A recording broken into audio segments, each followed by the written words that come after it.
menjadi narasumber pada seminar online internasional pada pagi hari ini. Nah, terima kasih untuk tim panitia, moderator, dan seluruh peserta yang saya hormati. Pada hari ini saya akan memberikan paparan singkat kondisi pembelajaran daring di Indonesia secara sederhana, bahwa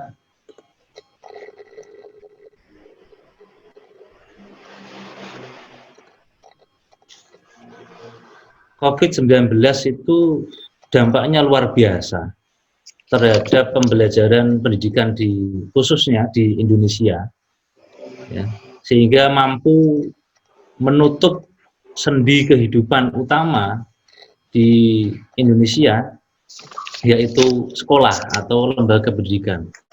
Hampir seluruh pendidikan di Indonesia saat ini mayoritas harus ditutup dan kemudian beralih pada proses pembelajaran yang menggunakan istilah distance learning atau pembelajaran yang berjarak, sehingga proses pembelajaran menjadi terkendala, ya, apabila memang antara lembaga pendidikan dengan orang tua itu tidak bisa sinergi, sehingga butuh belajar yang cepat.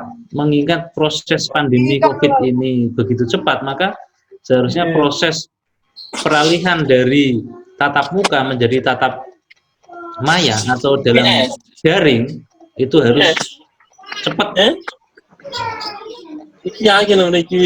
Karena proses pembelajaran yang demikian itu menjadi butuh yang namanya e-learning maupun mobile learning, ya, internet learning maupun mobile learning. Karena tanpa persiapan yang matang terkait dengan distance learning ini, maka yang terjadi bukan pembelajaran, tapi justru malah mematikan proses pembelajaran. Ini yang perlu disadari. Mau tidak mau, kita harus bisa belajar adaptasi secara cepat, mengikuti perubahan zaman yang begitu cepat, termasuk adanya COVID-19 ini. Sehingga e-learning maupun mobile learning ini sekarang menjadi senjata yang ampuh untuk paling tidak daring yang antara guru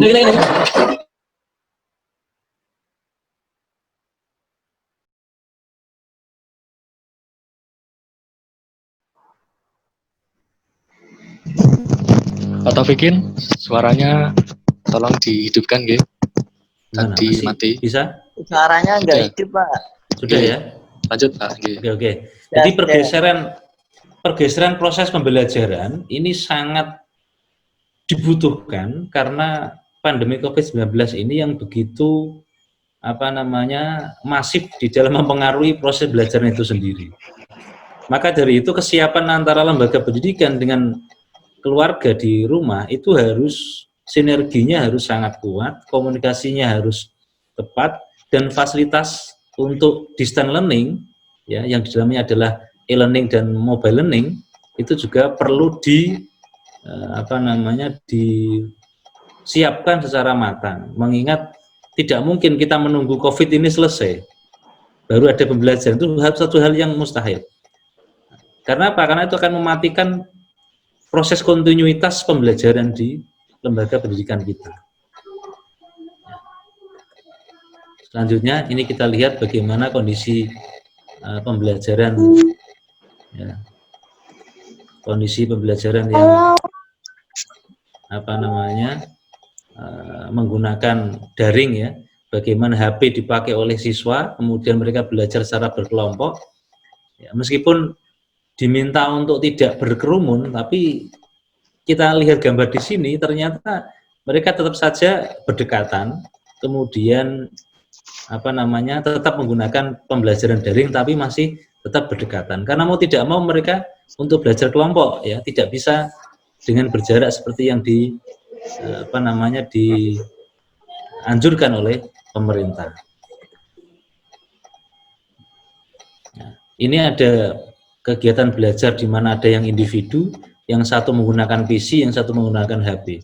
Nah, yang menggunakan HP ini yang kemudian disebut dengan mobile learning. Artinya mereka menggunakan pembelajaran yaitu dari HP atau smartphone, ya, sehingga bisa dipakai kemana-mana. yang sebelah itu menggunakan laptop dan PC. Nah, ini yang sama-sama mendukung di dalam proses pembelajaran daring di Indonesia. Ini juga ada gambar bagaimana seorang anak yang belajar dengan dampingan orang tua. Ini sangat penting karena pembelajaran tanpa ada dampingan dari orang tua tentu saja menjadi sulit. Sebetulnya COVID-19 ini mampu merubah peran orang tua, mampu mengembalikan peran orang tua di awal, yaitu sebagai pendidikan yang pertama dan utama. Karena selama ini kebanyakan orang tua acuh tak acuh dengan pendidikan anak, proses belajar anak. Mereka asal memberikan uang saku, memberikan iuran, yang penting anaknya cerdas. COVID-19 ini hikmahnya ya salah satunya mengembalikan peran orang tua itu sendiri. Bagaimana harus bisa mencerdaskan anak bekerja sama secara nyata dengan lembaga pendidikan. Ini ada kendala juga bahwa di daerah-daerah tertentu itu tidak ada listrik dan sinyal, sehingga proses daring ini menjadi terkendala. Bisa betul-betul mematikan proses itu. Maka ini ada foto anak-anak di daerah timur, Indonesia Timur yang meminta supaya listrik dan adanya sinyal. Artinya apa? Fasilitas untuk mendukung pembelajaran daring ini di daerah-daerah tertentu ini sangat dibutuhkan. Bahkan di gambar yang agak ke bawah ini, ya, gambar yang ini, karena tidak ada sinyal, kemudian guru itu ngalah untuk mendatangi ke rumah-rumah peserta didik. Mereka kumpulkan di mana, kemudian seorang guru itu datang untuk memberikan materi ke sana. Ini juga hasil dari dampak kendala yang tidak dimiliki oleh anak tadi terkait dengan tidak memiliki daya dukung, yaitu fasilitas yang memadai untuk pembelajaran daring. Nah, kemudian untuk yang lebih canggih lagi, barangkali beberapa lembaga pendidikan ini sudah menerapkan pembelajaran dengan intensitas yang lebih sering dengan menggunakan seperti pakai Zoom seperti ini. Termasuk ada hikmahnya di mana pembelajaran ini selain memudahkan juga bagi guru di masa daring ini, bisa intensitas komunikasi antara guru dan siswa itu bisa tetap berjalan seperti biasa meskipun dalam dunia maya. Paling tidak mengurangi ketidakefektifan pembelajaran di masa COVID-19 yang penuh dengan masalah ya saya kira, karena terkait dengan fasilitas dan dukungan dari orang tua, dari pemerintah yang bisa jadi selain mendukung juga bisa menjadi kendala. Nah, ini aplikasi-aplikasi yang dipakai untuk pembelajaran daring seperti ini memang sangat dibutuhkan. Bahkan di desa-desa harus tidak hanya sekedar menggunakan WA group ya. Karena kalau pakai WA group itu kondisi langsung antara tatap maya antara guru dengan murid, dosen dengan mahasiswa itu menjadi sangat berkurang. Di luar negeri saya kira Pak Yusuf nanti akan memaparkan itu. Sejak tahun 2010-an itu sudah menggunakan pembelajaran daring dengan mobile learning itu sudah terbiasa. Nah, dampak dari COVID-19 ini mau tidak mau sudah menggeser pembelajaran dengan mobile learning saya kira. Ya.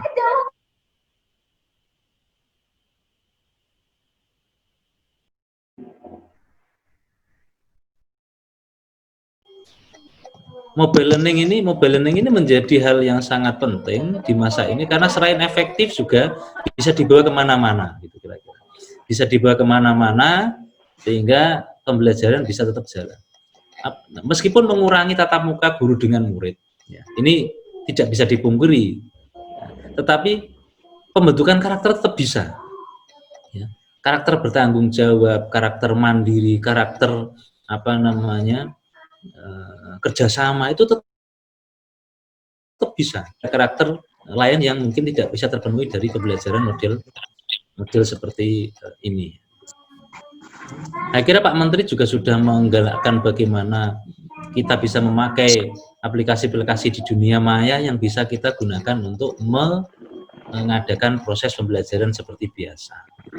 Misalnya dengan Google for Education, ruang guru, ya, rumah belajar dan sebagainya, ini bisa kita manfaatkan. Oleh guru, oleh lembaga pendidikan bisa manfaatkan ini misalnya untuk mendukung pembelajaran daring. Mau tidak mau pembelajaran harus tetap jalan, tetap continue, tetap progres. Tidak boleh kita berhenti dikarenakan COVID-19 ini. Para peserta yang saya hormati dan saya banggakan bahwa memang betul belajar itu bisa di mana saja, kapan saja, dan dengan siapa saja. Bahkan ketika kita melihat seorang petani sedang menanam padi, yang padinya itu bisa berlurus, ya, cocok tanam bisa lurus, bisa berjajar, ya, ditata dengan mundur. Itu pun sebetulnya dia sedang belajar. Sehingga orang tua di rumah itu tidak serta-merta hanya membelajarkan anak-anak kandungnya atau anak-anaknya itu hanya di rumah saja. Tetapi bisa juga diajak untuk ke sawah, ke pantai, ke gunung, untuk betul-betul menghadapi realitas kehidupan yang memang nyata, yang itu menjadi nilai pendidikan yang justru sangat konkret bagi anak-anak. Jadi mereka tidak jemu. Jangan kemudian diberi materi dari gurunya, di situ hanya terpaku di rumah sehingga justru membosankan.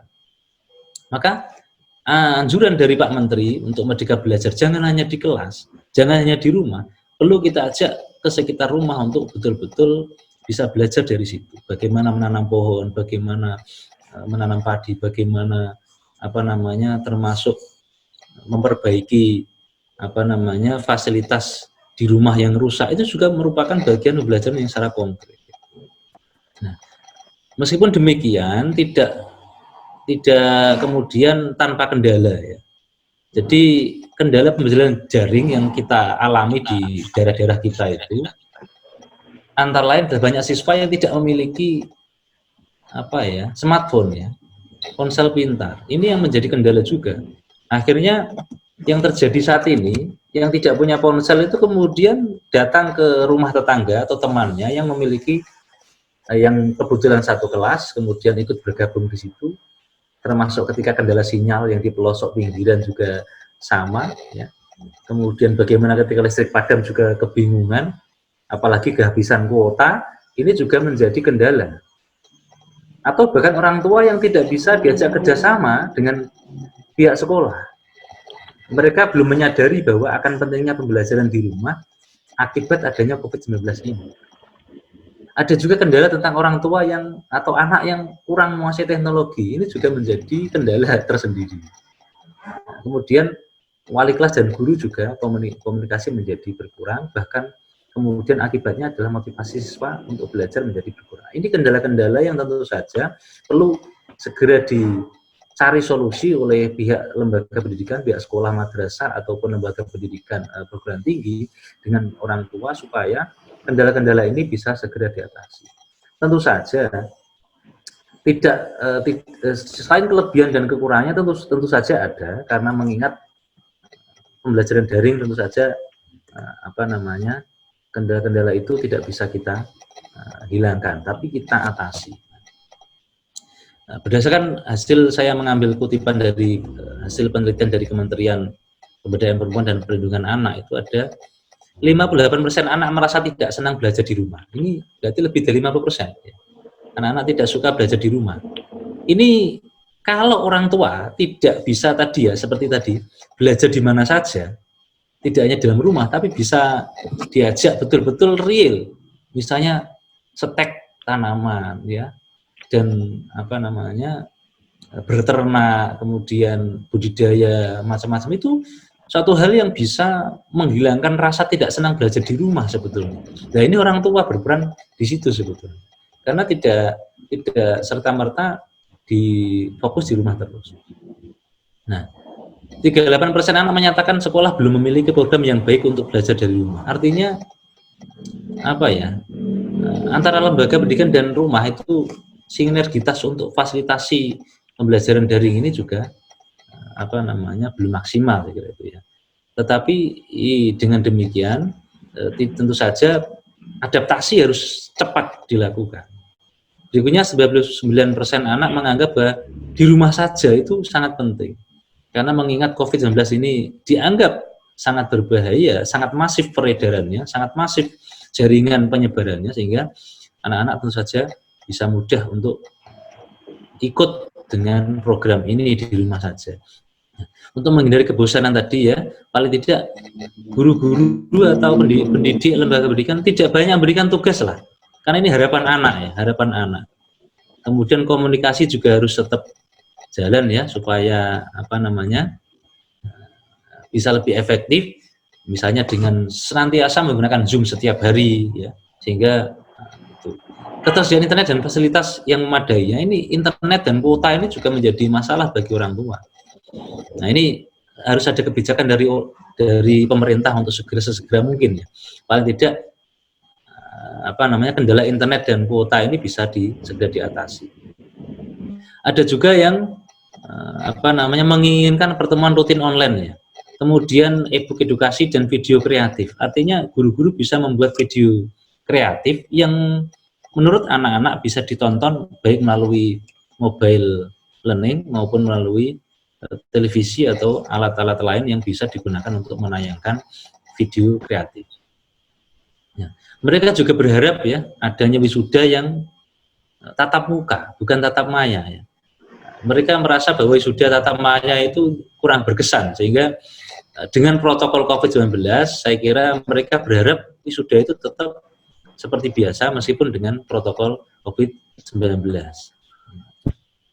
Nah, oleh karena itu sebagai seorang guru atau pendidik ya, guru maupun dosen, paling tidak administrasi pembelajaran, materi, penyampaian evaluasi dan pelaporan ini harus dibuat yang portable dengan keadaan di pembelajaran daring. Ini yang penting. Kemudian ini yang tidak kalah penting adalah orang tua. Bagaimana orang tua ini harus kembali ke fitrah sebagai pendidikan yang pertama dan utama. Bagaimana mengawasi dan mengontrol anaknya, mengawasi dan mengontrol supaya tidak keluar rumah. Kalau keluar rumah pun itu harus dalam pengawasan orang tua. Bahkan pembelajaran di luar rumah yang tadi saya sampaikan, ya real ya, yang dekat bertani, yang dekat berbudidaya, yang dekat dengan kebun, yang dekat dengan pegunungan, nanti bisa diajak untuk betul-betul belajar di alam sekitar rumah mereka.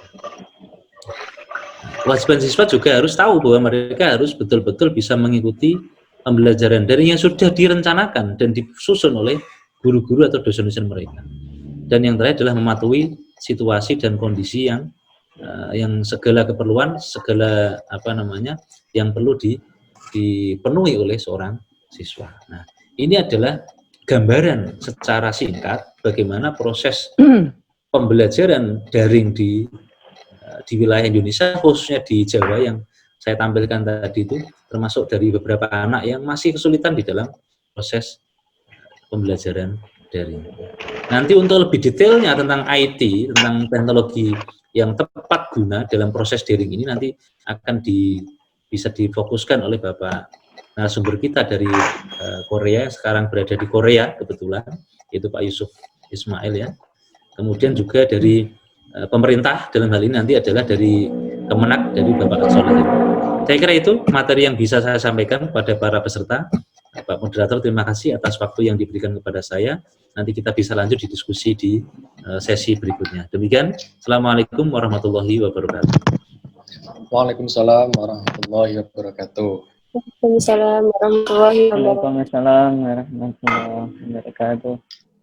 Pada Bapak Taufikin kami ucapkan terima kasih. Saya menyinggung sedikit tentang apa yang disampaikan oleh Taufikin tadi.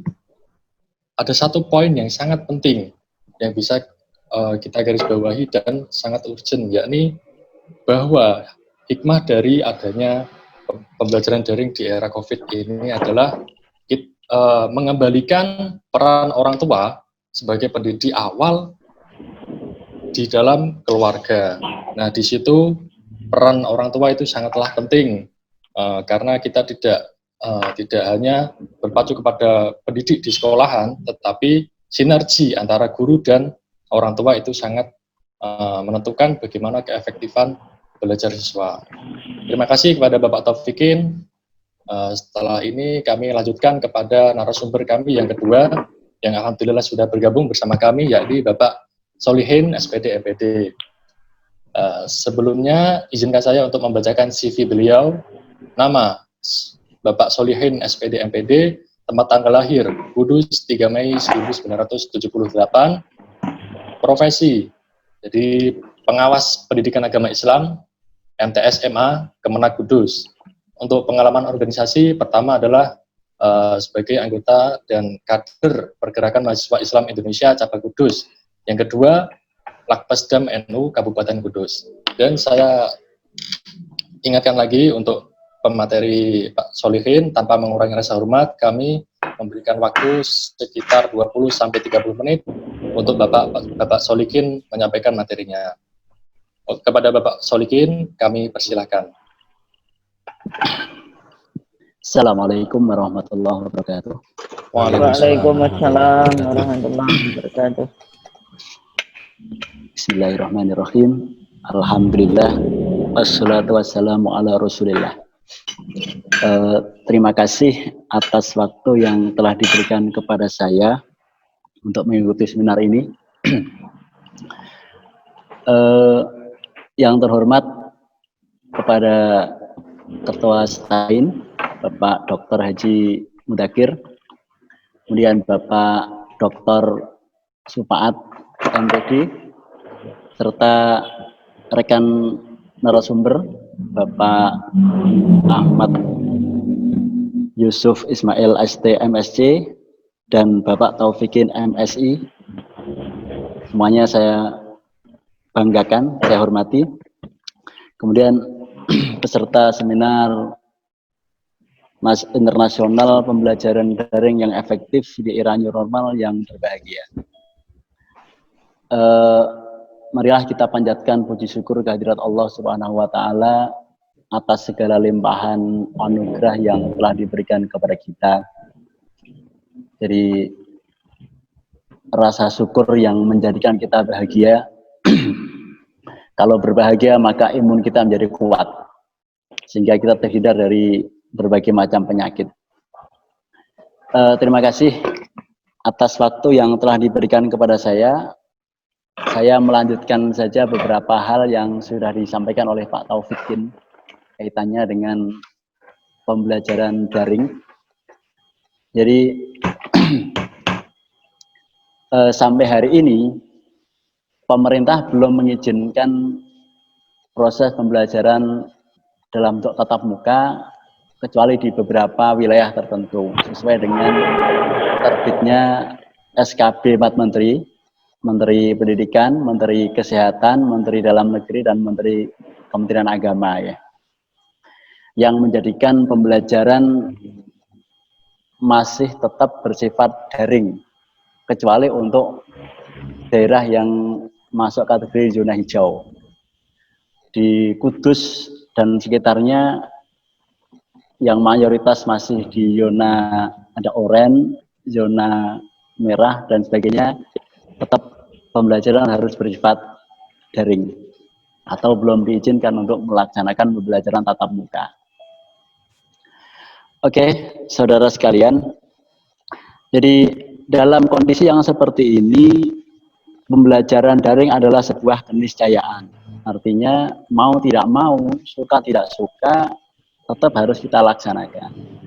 Akan tetapi sebelum kita merancang pembelajaran daring yang efektif, kita perlu kembali ke belakang melihat bagaimana praktek pembelajaran daring yang sudah terlaksana dengan berbagai macam kendalanya di waktu kemarin. Di rilis Kementerian Pendidikan mengatakan bahwa tidak setiap sekolah mampu menjalankan pembelajaran daring. Ada 46.000 sekolah yang konon belum mampu atau tidak punya infrastruktur untuk melaksanakan pembelajaran daring. Jadi ini salah satu kendala. Nah, seperti yang disampaikan oleh Bapak Wakil Rektor tadi, Indonesia itu miniaturnya bukan Jakarta. Indonesia ya semua wilayah. Jadi kondisi di setiap wilayah itu adalah bagian dari Indonesia. Ada Kudus, ada Pati, ada Jepara, ada Sumatera, Kalimantan, dan seterusnya. Dan konon ada 46.000 sekolah yang tidak mampu menyelenggarakan pembelajaran daring karena terkendala infrastruktur. Yang kedua, hasil refleksi atau pelaksanaan pembelajaran daring yang sudah terlaksana kemarin menunjukkan ada kegagapan para praktisi pendidikan di lapangan, sehingga pembelajaran itu bukan gagal tapi mengalami banyak kendala. Satu contoh saja, misalnya banyak guru yang kemudian salah memaknai metode pembelajaran dalam bentuk daring ini, sehingga cenderung memberikan tugas saja. Sehingga ada keluhan yang sampai ke KPAI menyatakan bahwa satu siswa kelas 7 itu bisa mengerjakan soal sehari itu bisa mencapai kira-kira 255 soal. Dari jam 7 pagi sampai jam 5 sore. Bahkan kadang sampai malam. Ini salah satu kendala yang perlu kita pertimbangkan juga. Ada anak SD harus belajar dari pagi sampai sore juga, sekitar harus mengerjakan soal sampai 40 sampai 50 soal untuk anak kelas 4 dan 5 SD. Jadi kan satu persoalan. Nah, sehingga persoalan-persoalan yang muncul seperti ini hendaknya tetap akan menjadi bahan koreksi sepanjang waktu. Ketika kita ingin mengembangkan pembelajaran daring yang efektif, maka harus selalu mampu memperbaiki kondisi dari koreksi-koreksi yang ada tersebut. Oke, saudara sekalian, untuk sampai kepada pembelajaran yang daring yang efektif, kita perlu mempertimbangkan beberapa hal. Yang pertama adalah kesiapan guru pastinya. Jadi perlu kita ketahui bahwa yang menjadi pokok poin terpenting dari pembelajaran adalah guru. Jadi masih belum bisa digantikan oleh hal yang lain kayaknya. Jadi kesiapan guru menjadi sangat penting untuk bisa merancang pembelajaran yang efektif. Jadi sebagaimana di awal saya katakan tadi bahwa problem terbanyak ada pada guru kayaknya. Dan saya berkali-kali berkomunikasi dengan guru, dengan para guru PAI di Kudus sebagian, ketika saya tanya, bagaimana saudara menggunakan pembelajaran daring ini untuk efektivitas pembelajaran bagi siswa-siswi Anda? Yang banyak muncul adalah kemudian media-media daring, baik itu terutama yang WA, yang menggunakan media WA, itu lebih banyak memberikan tugas. Nah, sehingga ketika ini dilaksanakan, maka yang terbebani adalah siswa. Oleh karena itu, sebelum sampai pada praktik pembelajaran seperti itu, guru harus merancang betul dari karakter materi, kemudian tujuan pokok yang hendak dicapai, kemudian merancang media daring yang dipilih, maka harus ditentukan detail tata rancang penggunaannya. Seperti misalnya ketika menggunakan media WA misalnya, maka seorang guru bisa mengefektifkan beberapa langkah. Jadi tidak semata-mata hanya memberikan tugas yang disampaikan. Bisa juga melalui video yang dikirimkan ke WA group misalnya. Nah, misalnya begitu. Atau melalui tanya jawab, melalui pesan suara yang ada di media WA bisa juga dilaksanakan. Pesan suara yang kemudian mengaktifkan siswa untuk bertanya, kemudian dijawab, dan seterusnya. Sehingga WA yang relatif lebih murah, tidak terlalu mengganggu kocek orang tua, tapi masih bisa dilaksanakan dengan efektif untuk siswa. Itu salah satunya misalnya. Jadi ketika misalnya kita menggunakan media Zoom meeting misalnya, seperti yang kita pakai hari ini karena memang efektivitasnya lebih bagus dalam rangka bisa bertatap muka dan kemudian bisa terjadi timbal balik antara guru dengan siswa. Tapi memang juga harus dipertimbangkan bagaimana kondisi keuangan orang tua, bagaimana ketersediaan kuota dan seterusnya, bagaimana ketersediaan infrastruktur dan sebagainya. Ini salah satu poin yang penting yang harus diperhatikan oleh guru ketika hendak merancang pembelajaran daring. Jadi guru. Jadi bagaimana harus menyajikan materi, kemudian merancang adanya dialog dan timbal balik antar guru dengan siswa dan sampai kepada tahapan akhir tercapainya tujuan yang hendak dicapai. Yang kedua, tentu saja dalam merencanakan pembelajaran daring ada pertimbangan kesiapan infrastruktur. Kesiapan infrastruktur ini bisa berupa kalau di beberapa keluarga yang saya sempat muncul di pemberitaan, ada beberapa siswa yang Mohon maaf, saya potong sebentar ya. Untuk para peserta dimohon untuk mematikan mikrofonnya. Oke, sebelum melanjutkan, tolong untuk para peserta silakan untuk mematikan mikrofonnya. Terima kasih atas perhatiannya. Monggo Pak Solikin bisa dilanjutkan lagi.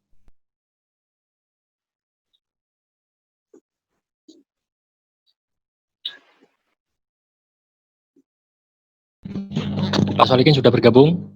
Mic-nya tolong dihidupkan, Pak.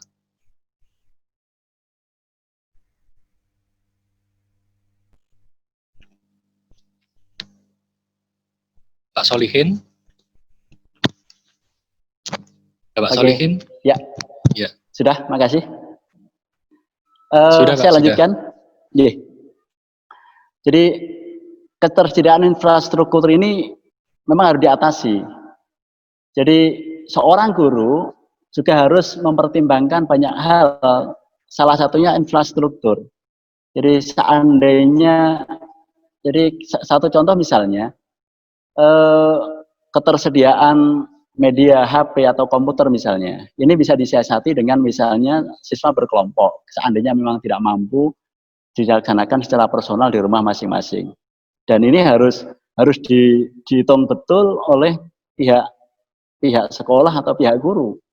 Karena inisiatif untuk mengkelompokkan dan seterusnya sebaiknya juga diambil oleh pihak sekolah. Jadi sehingga tidak ada kendala di belakang hari. Yang juga menjadi pertimbangan infrastruktur adalah kemampuan orang tua untuk membiayai pembelajaran daring. Jadi tapi syukur alhamdulillah sekolah diperbolehkan menggunakan sebagian dana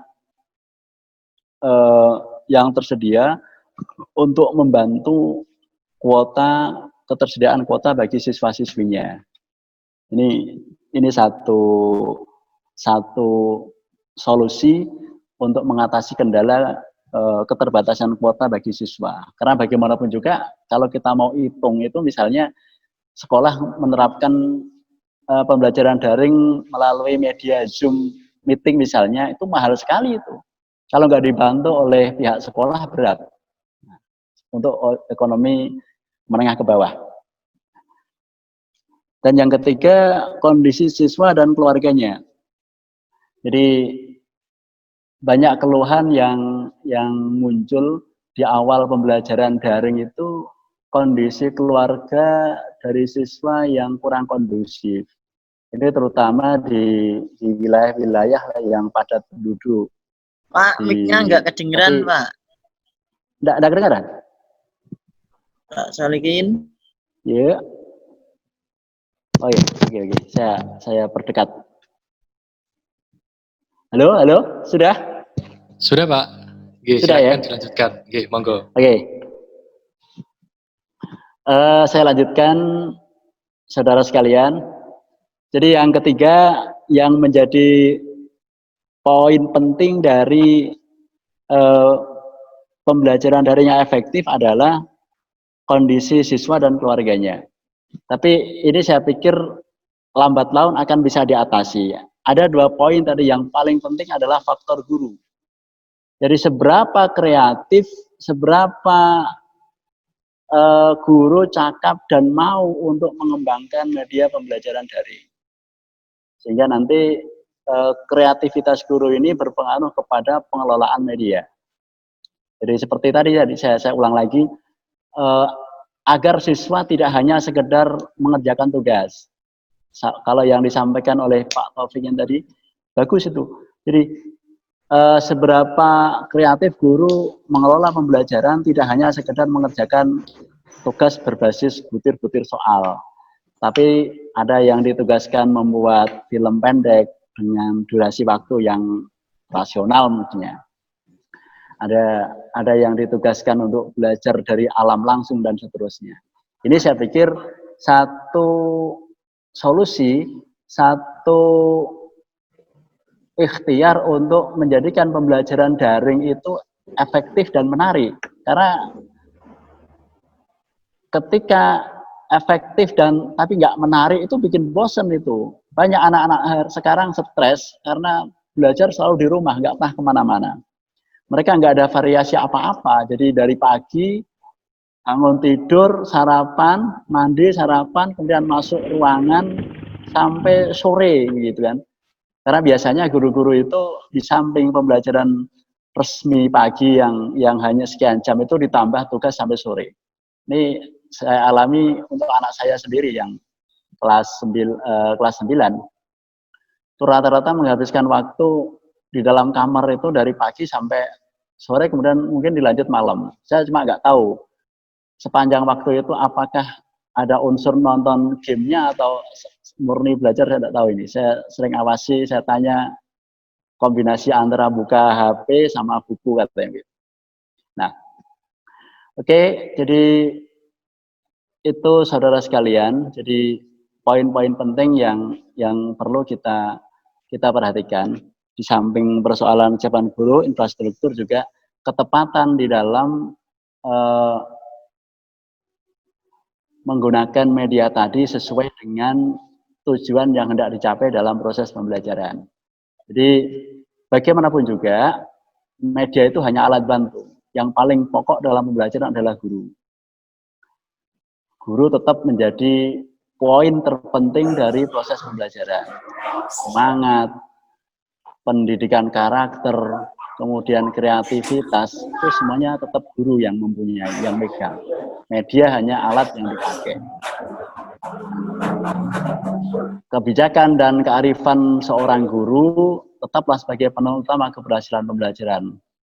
Makanya sebelum kita memilih media, apapun medianya, baik WA Group, Google Classroom, Zoom Meeting, Google Meet, dan lain-lain, tetaplah berpikir sejenak, keluarkan segala kreativitas untuk memaksimalkan media tersebut, mengkombinasikan dengan bahan ajar yang hendak kita sampaikan kepada siswa-siswi kita dengan semaksimal mungkin agar pembelajaran menjadi efektif dan efisien.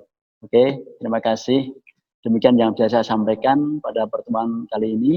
Nanti bisa kita lanjutkan diskusi. Terima kasih. Assalamualaikum warahmatullahi wabarakatuh. Waalaikumsalam warahmatullahi wabarakatuh. Ya, sangat menarik sekali penyampaian materi dari Bapak Solikin tadi. Kami ucapkan terima kasih. Dan saya juga menangkap beberapa poin penting apa yang disampaikan oleh Bapak Solikin tadi. Yang pertama, kendala yang paling urgent di sini adalah ternyata banyak praktisi pendidikan di lapangan itu salah memaknai pembelajaran daring. Nah, karena sebab itu banyak sekali guru yang terus-terusan hanya memberikan soal dan siswa banyak yang bosan terkait dengan itu. Nah, di sini perlu infrastruktur dan media yang kreatif dari guru, karena guru menjadi sebuah subjek yang penting dalam pembelajaran. Tadi juga disampaikan banyak ternyata yang biayanya murah seperti grup WA, grup WhatsApp itu juga bisa efektif. Nah, itu juga tergantung dari gurunya sendiri dalam melaksanakan pembelajaran. Nah, di sini juga ada poin yang sangat menarik, yang menurut saya guru ternyata itu juga harus mengedepankan keefektifan dan juga selain itu juga harus menarik karena biar siswa nanti tidak merasa bosan ketika melaksanakan kegiatan pembelajaran. Nah, mungkin seperti itu kesimpulan dari saya. Saya ucapkan terima kasih kepada Bapak Solikin untuk materinya. Kemudian kami lanjutkan kepada pemateri ketiga, yakni Bapak Ahmad Yusuf Ismail, ST MSc. Berikut adalah kurikulum vitae dari beliau. Nama, Ahmad Yusuf Ismail, ST MSc, jabatan fungsional sebagai asisten ahli di Institut Teknologi Adi Tama Surabaya. Bidang keahlian, beliau sebagai ahli dalam desain sistem mekanikal. Nah, untuk pengajarannya sebagai pemrograman komputer, statistika struktur, dan dinamika. Saat ini beliau juga student ya, di PhD student di Kunshan National University South Korea. Dan beliau sekarang ini juga berada di Korea dan sekarang mungkin terpaut 2 jam dari Indonesia, dari WIB. Nah, kepada Bapak Yusuf Ismail, kami berikan waktu 20-30 menit untuk menyampaikan materi terkait dengan tema kita, pembelajaran daring yang efektif di era new normal di Indonesia dan di Korea. Kepada beliau, kami persilahkan. Baik, terima kasih Mas Anang, moderator. Yang terhormat Bapak Taufikin, MSI, Bapak Solihin, SPD, MPD, dan adik-adik mahasiswa yang saya banggakan. Assalamualaikum warahmatullahi wabarakatuh.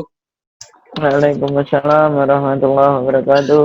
Alhamdulillah, saya senang sekali bisa bertemu dengan adik-adik semua, bisa sharing pada kesempatan kali ini. Tidak perlu perkenalan ya, karena sudah diperkenalkan oleh Mas Anang tadi. Terima kasih. Saya mau slide share, semoga bisa kelihatan.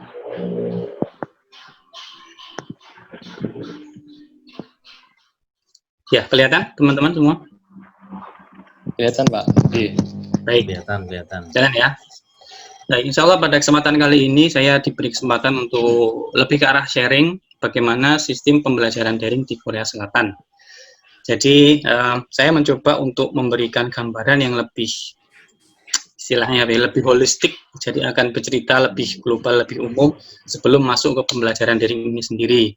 Jadi seperti yang disampaikan oleh Pak Wakil Rektor tadi, memang kita tidak akan bisa tidak bisa apple to apple untuk membuat perbandingan. Kita juga tidak ingin membandingkan secara langsung karena mungkin tidak bisa kita bandingkan, tetapi sebagai anak Indonesia, kita harus bisa menyerap pelajaran yang berharga di sini. Nah, seperti yang saya sampaikan tadi, saya akan mencoba menjelaskan secara global, secara umum dulu, belum masuk ke hal-hal yang sifatnya teknis ke arah pembelajaran daring, supaya kita semua sama-sama paham. Ya, ini kelihatan ya teman-teman ya. Insya Allah ada 3 hal saja yang ingin saya sampaikan selama 20-30 menit ini. Saya terus terang sebetulnya bingung ya. Bingung bukan karena nggak punya bahan, tapi justru karena kebanyakan bahan, kebanyakan cerita untuk diceritakan. Jadi semoga 20-30 menit ini cukup untuk menceritakan secara global, dan nanti mungkin kita bisa elaborasi lebih dalam ketika tanya jawab. Jadi insya Allah sekilas nanti akan saya ceritakan pendidikan di Korea Selatan secara global dari TK, SD, SMP, SMA. Kemudian bagaimana COVID kemarin ini muncul di Korea Selatan, bagaimana pemerintah merespon COVID itu, bagaimana dunia pendidikan merespon COVID tersebut. Baru kemudian saya cerita tentang pelaksanaan pembelajaran daring atau pembelajaran online. Di sini namanya online. Nah, ada 4 hal pokok yang menjadi topik bahasan pada kesempatan kali ini, yang mana kalau kita sama-sama mendengarkan apa yang sudah disampaikan bapak-bapak tadi, sebetulnya ini yang saya sampaikan ini sebenarnya jawaban atas permasalahan yang kita hadapi bersama di Indonesia. Jadi seperti yang disampaikan, betul kita tidak bisa membuat apple to apple comparison karena starting point-nya sudah berbeda, gitu ya. Tapi sekali lagi mari kita belajar dari apa yang sudah Korea Selatan lakukan. Nanti kalau kita membuat perbandingan pun malah kita sakit hati sendiri ya kan, malah nanti kita mengutuk diri sendiri. Jadi jangan sampai ini menjadi mendowngrade semangat kita, tapi justru menjadi inspirasi buat kita. Jadi 4 hal ini kalau menurut saya ini sebenarnya jawaban atas permasalahan yang kita hadapi di Indonesia. Baik, yang pertama pendidikan di Korea Selatan, mungkin saya cepat saja ya karena cuma 20 menit. Mirip seperti di Indonesia, adik-adik sekalian. Jadi TK, SD, SMP, SMA, perguruan tinggi, dan dunia kerja. Secara umur sedikit berbeda, karena di Korea Selatan, bayi baru lahir itu sudah dihitung 1 tahun. Jadi kalau teman-teman atau adik-adik nanti ada bayi yang baru lahir, kalau di Indonesia kan 0, berarti dia dianggap 0 tahun, 1 bulan, 2 bulan, 3 bulan, seperti itu ya. Kalau di Korea, bayi lahir itu lahir ceprot langsung tahun 1 tahun 1 bulan, 1 tahun 2 bulan. Nah, TK dimulai umur 5, kadang-kadang ada yang 6, atau di satu sisi yang lain ada penitipan anak itu bahkan umur 3 tahun, seperti di Indonesia sama. Jadi 3 tahun sudah ada yang dimasukkan sekolah. Nah, seperti yang teman-teman tahu, mungkin yang suka lihat drama Korea ya, pendidikan di Korea memang menjadi titik tekan negara. Jadi sangat mementingkan pendidikan, dan orang tua di Korea sangat terobsesi untuk menyekolahkan anaknya di sekolah yang paling bagus, bahkan sejak kecil pun. TK juga variatif, beragam, beberapa metode juga sama dengan TK-TK di Indonesia, ada yang Montessori, ada TK-TK yang student center learning, dan lain sebagainya. Kemudian setelah TK, SD umur 8 sampai 14 tahun, sama 6 tahun. Kemudian setelah SD, SMP sama 3 tahun, setelah SMP, SMA sama juga 3 tahun. Nah, yang beda adalah perguruan tinggi. Ini dalam hal ini kita perlu bersyukur, teman-teman. Kenapa? Karena perguruan tinggi di Korea, ketika mereka kuliah semester 1, kemudian semester 2, semester 3 mereka biasanya secara umum akan berhenti dulu. Mereka punya kewajiban militer. Wajib militer, wamil ya. Selama 2 tahun. Wajib militer sama 2 tahun. Sejauh yang saya tanya teman-teman Korea, itu tidak ada yang suka sebenarnya dengan wajib militer ini, karena memang digembleng secara militer di barak militer dan ditugaskan di perbatasan Korea Utara dan Korea Selatan. Makanya mereka tidak terlalu suka dengan 2 tahun wajib militer ini. Tetapi itu wajib. Nah, itu mengikis waktu belajar mereka selama di perguruan tinggi. Teman-teman bisa bayangkan, kuliah 2 tahun, terus stop, wajib militer 2 tahun, pergi ke tempat lain, perang, belajar menembak, belajar naik tank, dan lain sebagainya. Terus setelah 2 tahun, baru balik lagi ke kampus, belajar lagi, padahal sudah semester 4. Wallah alam masih ingat atau enggak mata kuliah semester 1-2, tapi mau nggak mau mereka harus kembali lagi ke kampus, lanjut ke semester 5-6 dan 7-8. Itulah kenapa mereka lulus S1 biasanya umur 20, sekitar 27, ada yang telat-telat ya mungkin 28, dan seterusnya. Jadi dalam hal ini mungkin ya kita perlu bersyukur ya, karena mungkin teman-teman yang masih muda-muda sebentar lagi sudah lulus S1 dan bisa langsung lanjut S2 gitu. Nah, kemudian mereka memasuki dunia kerja baru umur 27 atau 28. Jadi secara umur lebih tua atau lebih lambat daripada kita berkarir di dunia kerja. Mungkin kalau teman-teman sekarang sudah lulus umur 24 itu sudah 23 sudah kerja gitu ya. Lain dengan di Korea Selatan. Itulah kenapa di sini timbullah semangat kerja keras. Karena mereka merasa umur sudah panjang, 30 tahun katakanlah, baru mulai bekerja. Maka ada ketertinggalan yang panjang, maka mereka secara habit terbentuk kerja kerasnya itu tinggi sekali. Sejak di kampus. Biasanya setelah wajib militer, ketika mereka pulang ke kampus, itu sudah terbentuk image atau habit kerja keras. Bahkan mereka yang belajar di kampus ini, teman-teman saya, mereka kuat belajar sampai jam 12 malam, jam 1 malam. Kenapa bisa begitu? Ada rahasianya. Ini ada ilmu yang insya Allah bermanfaat buat kita semua. Nanti kita elaborasi. Nah, langsung saya lanjut ke COVID. Nah, mungkin sebelum ke sini, seperti yang disampaikan oleh Pak Solikin tadi, atau Pak Taufikin, betul sekali, e-learning itu sudah dimulai sejak tahun 2010 di Korea Selatan. Sudah diinisiasi dan mereka sudah menyiapkan beberapa tahapan-tahapan pelaksanaannya.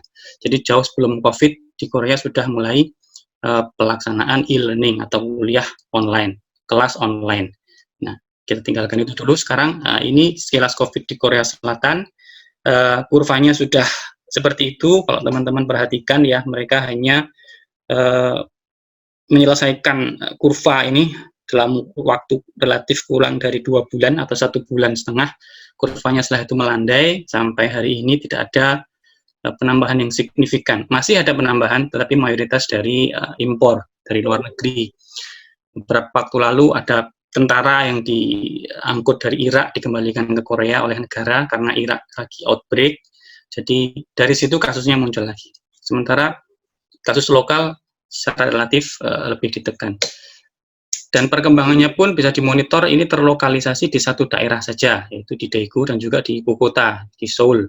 Selebihnya wilayah-wilayah yang lain relatif sudah tidak ada penambahan yang signifikan, tidak ada penambahan 000 ini maksudnya tidak ada penambahan ya, tidak ada penambahan kasus sama sekali.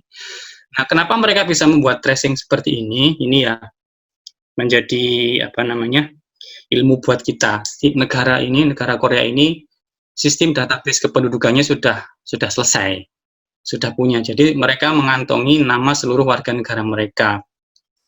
Jadi pergerakannya pun bisa dimonitor karena nomor HP juga sudah dikontrol. Jadi negara ini sudah mengantongi data pendudukan secara final. Jadi bisa membuat grafik seperti ini dan bisa men-tracing, mengupdate segala sesuatu terkait dengan COVID ini sampai hari ini secara live. Masih jadi PR di negara kita karena kita pahami bersama mungkin yang KTP double aja masih ada. Jadi ya ini bisa jadi inspirasi buat kita. Nah, kita sama-sama bisa saksikan bahwa social distancing mulai Februari, Maret sampai Mei, dan mulai Mei sampai sekarang itu masih dilaksanakan protokol distancing in daily life. Kita bisa bayangkan kurva sudah seperti ini saja, mereka masih strict, masih sangat tegas dalam memberlakukan PSBB dalam bahasa kita, distancing in daily life. Tidak boleh ada kerumunan. Terakhir kemarin sholat Idul Fitri dilarang, Idul Adha juga belum boleh melaksanakan sholat Idul Adha bersama-sama. Jadi masih individu di rumah atau bersama teman-teman dalam kelompok yang kecil. Ya. Sampai hari ini masih sama, kebijakannya belum dilonggarkan. Masih ada social distancing. Baik. Nah, bagaimana respon pemerintah Korea? Ini saya ringkaskan saja. Intinya, semua bergerak bersama-sama, seluruh kementerian, dan juga dikomandoi oleh, kalau bahasa kita sama ya, BNPB ya, Badan Nasional Penanggulangan Bencana Korea, bekerjasama dengan Central Disease Control Headquarters. Ini maksudnya adalah rumah sakit dan ilmuwan-ilmuwan di bidang mikrobiologi dan kesehatan. Ini menjadi komando utama. Jadi BNPB mereka selalu berkoordinasi dengan para profesor dan para ilmuwan di bidangnya, ya, termasuk dalam pengambilan keputusan. Nah, yang paling direct impact di sini adalah Ministry of Education, Kementerian Pendidikan. Kita masuk ke pendidikan. Bagaimana mereka merespon COVID-19? Akhirnya timbullah satu kebijakan yang sudah dalam bentuk laporan bulan Juni kemarin. Ini juga teman-teman kalau mau tertarik juga bisa download, bisa dikaji lebih dalam bagaimana Kementerian Pendidikan Korea ini merespon COVID dan menyelenggarakan online class. Mari kita mulai.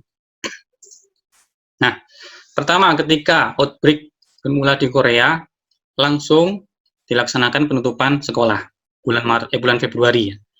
Bulan Februari. Semester di Korea itu awalnya dimulai bulan Maret. Maret itu mulai. Jadi semester pertama itu bulan Maret. Sedikit berbeda dengan kita. Kita mulai bulan Agustus September ya. Atau Juli, Agustus September. Mereka mulai bulan Maret. Nah, ketika COVID mulai, Kementerian Pendidikan langsung menutup sekolah dan menunda pelaksanaan sekolah dari tanggal 2 Maret dimulai tanggal 9 April rencananya waktu itu. Nah, menunggu sebulan ini pemerintah menyiapkan online class seperti ini. Ini sifatnya masih belum wajib. Mereka menyiapkan konten-konten pembelajaran itu secara online di dunia maya ya, di internet dan maupun di televisi. Itu untuk mengisi waktu luang antara Maret dan April.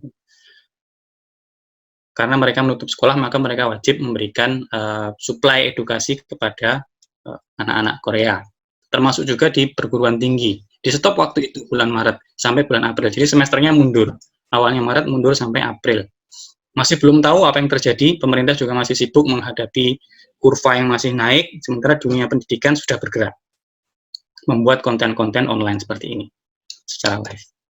Nah, akhirnya, secara singkat, akhirnya setelah melakukan survei, dan survei ini juga diperhatikan oleh pemerintah Korea, ketika pemerintah membuka sekolah tanggal 6 April, 72% menolak. 72% orang tua itu menolak ketika sekolah dibuka tanggal 6 April. Dua survei mengatakan seperti itu, akhirnya pemerintah atau Kementerian Pendidikan itu mengundur pelaksanaan sekolah hingga bulan April, bahkan bulan Mei ada. Untuk SD itu masih dilanjutkan penutupan sekolahnya, SMP mulai dilaksanakan bulan April, kemudian SMA juga mulai dilaksanakan bulan April tanggal 9. Ini setelah mengevaluasi beberapa hal. Nah, setelah pemerintah memutuskan bahwa sekolah dan kuliah akan dilaksanakan secara online, ini yang mereka lakukan. Setelah sebulan mereka melaksanakan kuliah online itu, 4 hal ini langsung mereka akuisisi. Yang pertama adalah pembangunan infrastruktur. Ini hal yang paling pokok yang dikerjakan oleh pemerintah Korea. Yang kedua, membangun kapabilitas guru atau melatih para guru dan para profesor di pendidikan tinggi. Ini juga dilaksanakan oleh pemerintah Korea. Kemudian melaksanakan pemvariasian pelajaran online di kelas, di sekolah maupun di kampus. Yang keempat, pemerintah Korea juga membuat satu supporting system kerjasama antara pemerintah dan juga hal-hal swasta. Kesimpulannya adalah 4 hal ini yang dilaksanakan pemerintah Korea yang membuat perjalanan kuliah online atau kelas online ini betul-betul berhasil di Korea Selatan. Kita elaborasi satu-satu. Infrastruktur. Yang pertama dilakukan kementerian adalah bekerjasama dengan pemerintah, Kementerian Menristek. Jadi mereka mentargetkan 99,7% seluruh rumah tangga di Korea memiliki akses ke internet. Dan 99,9% remaja Korea menggunakan internet. Ini adalah target yang diberikan kepada Kementerian Ristek. Artinya ini harus terjawab dulu. Sebelum mereka yakin melaksanakan kuliah online, ini harus dikejar terlebih dahulu. Akhirnya pemerintah menggelontorkan sejumlah dana untuk mewujudkan ini. Bagaimana 99,7% keluarga di Korea ini memiliki akses ke internet. Kemudian 99,9% remaja di Korea itu menggunakan internet. Ini targetnya. Nah, dana digelontorkan untuk membangun infrastruktur ini. Yang kedua, jaringan TV. EPS Plus ini adalah jaringan televisi. Jaringan televisi yang diberikan oleh pemerintah kepada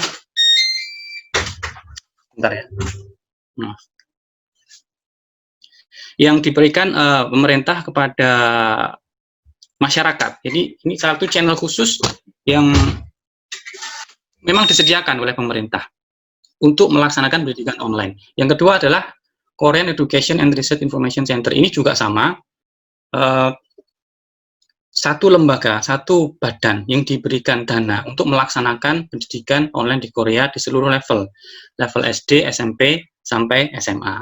Dari situ juga konten-konten itu diberikan. Kita bisa lihat di sini, 5.500 konten, e-learning, 43.000 konten, kemudian buku, e-book, dan juga digital textbook, 132. Kemudian audio textbook, e-learning site. Jadi ini dulu yang mereka garap. Mereka menyediakan platform yang bisa diakses ke publik untuk masyarakat, dan mereka bisa mendownload semua materi-materi yang akan digunakan untuk kuliah online yang akan dijalankan. Ini sebelum kuliah online dijalankan ya. Jadi ini masih preparasi atau persiapan pemerintah dalam melaksanakan kuliah online. Satu kelonggaran diberikan. Ya. Setiap mahasiswa atau setiap pelajar yang mengakses channel ini, EPS Plus atau KRIS, atau mereka mau mendownload semua buku dan lain sebagainya, semuanya gratis, tidak ada biaya, bahkan tidak ada biaya internet untuk mengakses ke sana. Teman-teman buka website EPS, kalau ada mahasiswa membuka website EPS, itu tidak dikenakan biaya sama sekali. Termasuk juga ketika mereka mau mendownload materi-materi di KRIS, itu tidak ada biaya sama sekali. Nah, itu infrastruktur yang dibangun dulu sebelum pelaksanaan kuliah online. Ini juga membantu para guru. Para guru juga bisa menggunakan platform ini. Mereka membuat video, kemudian diupload ke sini juga tidak ada biaya, tanpa biaya. Jadi konten-konten yang mereka buat, buku-buku yang mereka tulis, modul-modul pembelajaran yang mereka buat itu diupload di sini dan mereka bisa mendownload secara gratis. Yang kedua adalah pelatihan kepada guru. Ini juga sempat disinggung tadi oleh Pak Solikin dan juga Pak Taufikin. Ini menjadi hal yang penting. Yang kedua yang dilakukan pemerintah Korea adalah melatih para guru dan para profesor dan membuatkan forum guru dan forum profesor.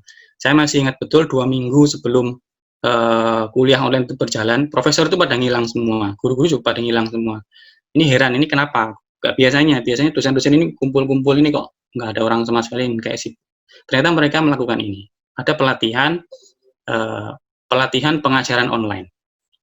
Yang dilatih di sini semua hal dari A sampai Z. Guru-guru yang belum paham menggunakan Zoom atau Microsoft Teams atau Google Meet, mereka diajarin menggunakan teknologi itu. Kemudian diajari bagaimana cara mengupload ke website tadi, IBS atau KRIS tadi itu.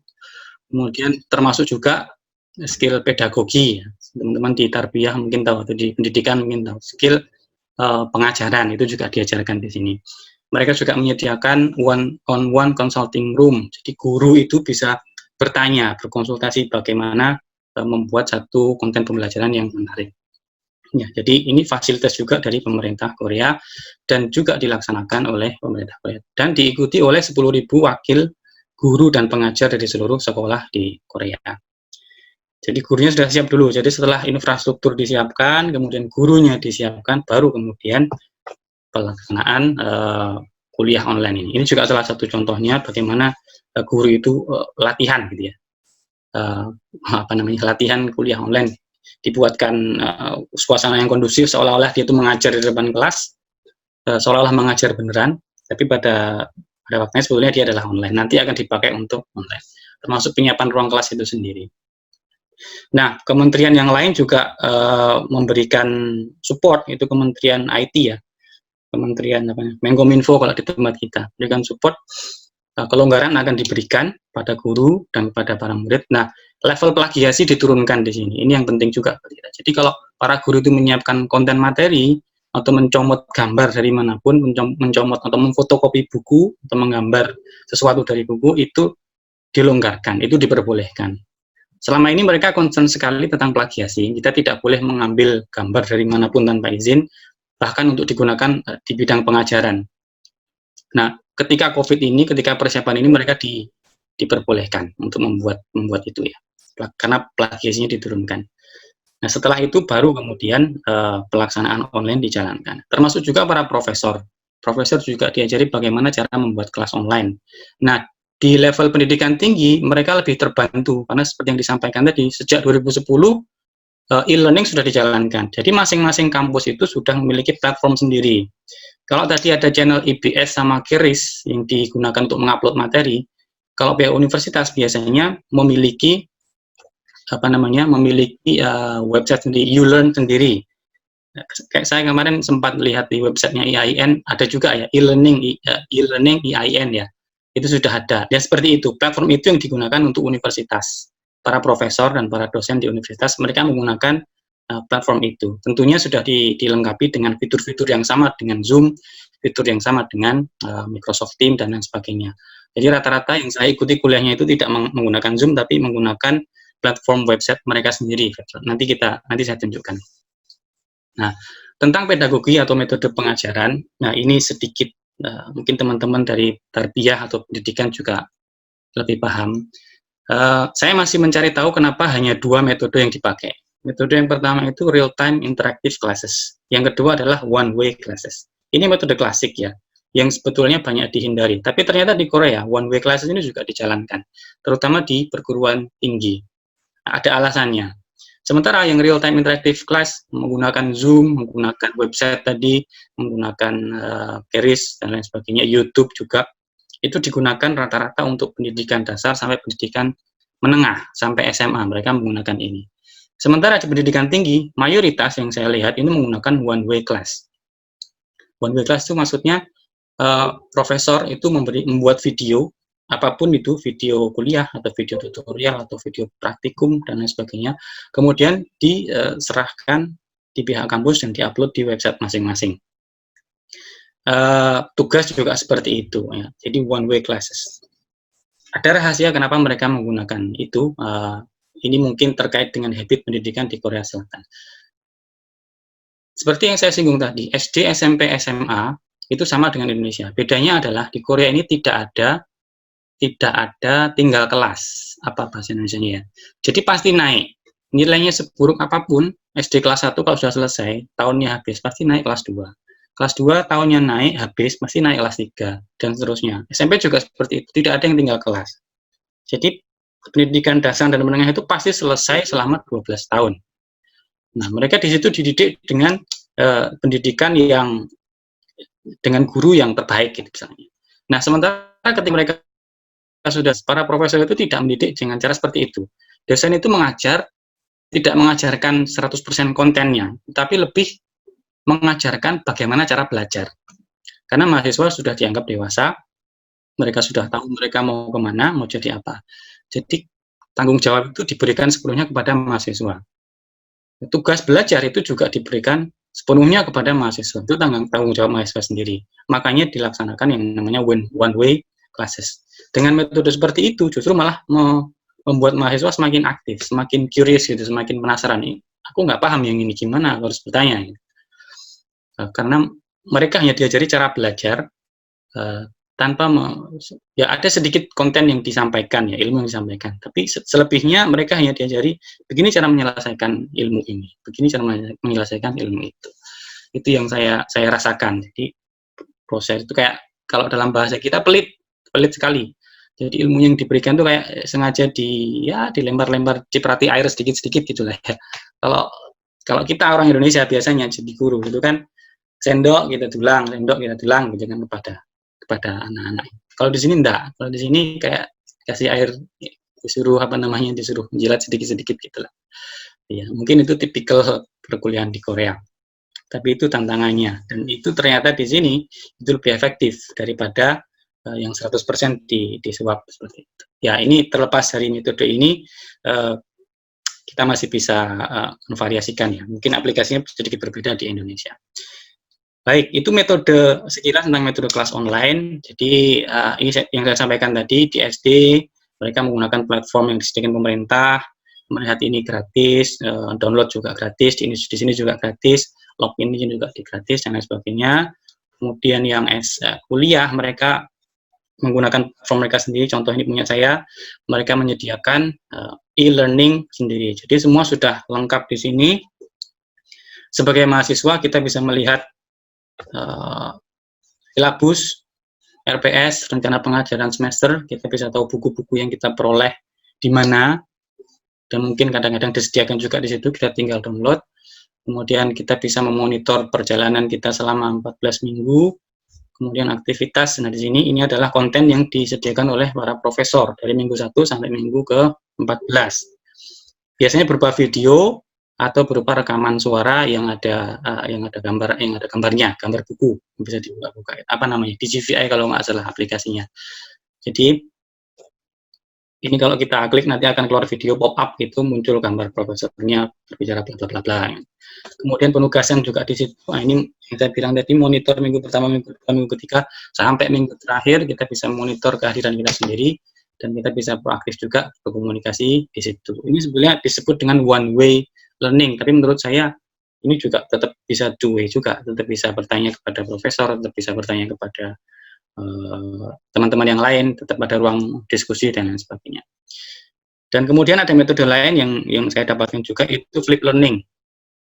Teman-teman yang di tarbiyah atau di pendidikan pasti tahu ya, flip learning itu forum di kelas itu hanya digunakan untuk diskusi. Materi diberikan di awal untuk dipelajari diri sendiri secara mandiri. Ini juga saya kira penting, karena ini juga mendidik kemandirian mahasiswa atau siswa maksud saya. Jadi di kelas itu ketika forum Zoom online katakanlah, itu tidak ada ceramah seperti ini. Yang ada adalah pembukaan sesi tanya jawab langsung. Jadi harapannya mahasiswa itu sudah terbekali dengan ilmu yang sudah disampaikan. Dan mereka wajib belajar dulu sebelum datang ke kuliah itu. Nah, ini juga dari sisi kacamata pendidik, ini kita bisa melakukan asesmen. Ya, kalau di taksonominya belum, itu kita bisa menilai aspek afektif dan juga aspek psikomotoris dan kognitif juga sekalian. Jadi kelihatan mana mahasiswa yang sudah belajar, mana yang belum, mana yang baru belajar barusan sudah kelihatan juga. Nah, ini juga efektif. Nah, metode flip learning ini di kelas itu hanya digunakan untuk tanya jawab, tidak ada penyampaian materi sama sekali. Ini juga variasi yang mereka lakukan. Nah, kenapa kok mereka bisa melakukan ini secara kontinu? Saya mencatat satu. Ini perbedaan di Korea dan di Indonesia. Di sini kuliah itu sama-sama 3 SKS dengan di Indonesia misalnya. 1 SKS 50 menit, 2 SKS berarti 100 menit, 3 SKS berarti 150 menit. Ada tatap muka dan tanya jawab. Sebelum online, sesi 1 SKS atau 2 SKS itu biasanya dikasih jeda. Jadi 1 SKS dihabiskan 50 menit, setelah itu stop. Kuliahnya itu stop, break 10 menit, entah beli kopi, entah yang ngerokok mau ngerokok, yang ngobrol yang ngobrol, pokoknya break 10 menit. Seseru apapun kuliahnya itu, setelah 50 menit stop, berhenti. Baru kemudian setelah 10 menit lanjut lagi ke mulai dari awal lagi, 50 menit yang kedua. Sampai 50 menit habis, setelah itu break 10 menit, sama, baru kalau 3 SKS ya dilanjutkan ke 50 menit yang ketiga. Ini ternyata efektif untuk membuat kita tidak bosan sebagai mahasiswa. Dosennya juga sih, gurunya juga. Karena menurut penelitian ini ya, yang pernah saya baca, dosen itu capek ngomong dan mahasiswa capek mendengarkan itu kalau sudah rata-rata 30 menit, sudah bosan 30 menit itu. Makanya benar ini Mas Anang ngasih waktu 30 menit itu benar. Makanya saya harus cepat-cepat ini karena masih banyak slide. Jadi 30 menit mendengarkan orang ngomong itu sudah capek, pikiran sudah capek. Yang ngomong juga capek sebenarnya. Nah, tapi ketika 50 menit break itu ternyata memberi energi fresh yang baru. 50 menit yang kedua, SKS yang kedua itu kita dapat semacam angin segar lagi lah, bisa menerima ilmu lagi.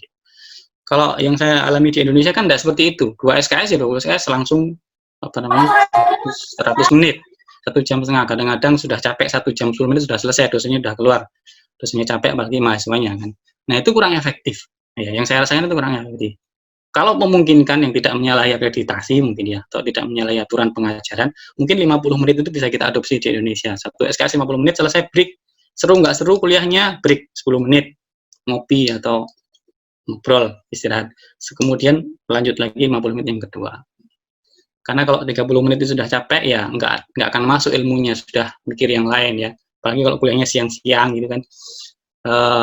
30 menit dosennya kurang menarik gitu, katakanlah sudah mikir yang lain ya, mikir soto putus lah, mikir apa yang lain. Jadi kepikiran sudah yang lain. Nah, ini efektif, mudah-mudahan bisa kita aplikasikan juga di Indonesia. Nah, ini juga berlaku di kuliah online. Mereka memberikan waktu itu, kalau teman-teman lihat ini di bawah 50 menit semua, bahkan di bawah 50 menit, ini 29 menit, 36 menit, 31 menit. Maksimal 50 menit. Jadi 50 menit pasti stop, tidak boleh. Jadi dosen pun tidak boleh memberikan video lebih dari 50 menit. Maksimal 50 menit. Jadi 50 menit, 50 menit. Jadi kita bisa menyetop sendiri, break sendiri. Ini efektif. Ya. Aku tak lu nggak kayak. Ternyata setelah dievaluasi, metode yang paling disukai adalah metode yang diberikan oleh dosennya sendiri. Ya. Ini evaluasi saja, mungkin tidak ada kaitannya dengan kita. Nah, ini juga partisipasi dari mahasiswa. Evaluasi tanggal 20 April itu 98,9% siswa SD itu mengikuti kuliah online. Kemudian 98,7% itu anak-anak SD dan SMP dan SMA itu mengikuti kuliah online, dan third year students middle school, SMP dan SMA itu diikuti oleh 98,8%. Jadi seluruh siswa di Korea Selatan ini hampir 100% sepenuhnya mengikuti online class yang dijalankan oleh pemerintah. Dari learning set juga seperti itu, partisipasi dosen atau guru yang mengupload materi kuliah itu juga bertambah terus. Bisa kita saksikan kurvanya seperti ini. Ya. Ini juga yang penting, yang membuat kita iri gitu ya.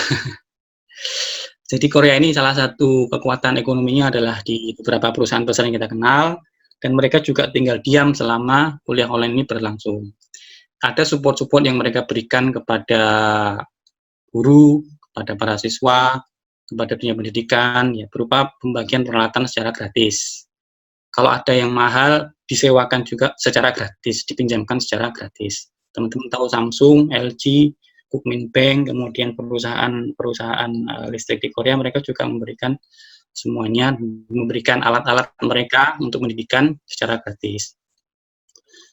Nah, ini ya mungkin bisa kita di masa yang akan datang gitu ya. Selain itu, penyandang disabilitas juga disupport oleh pemerintah Korea.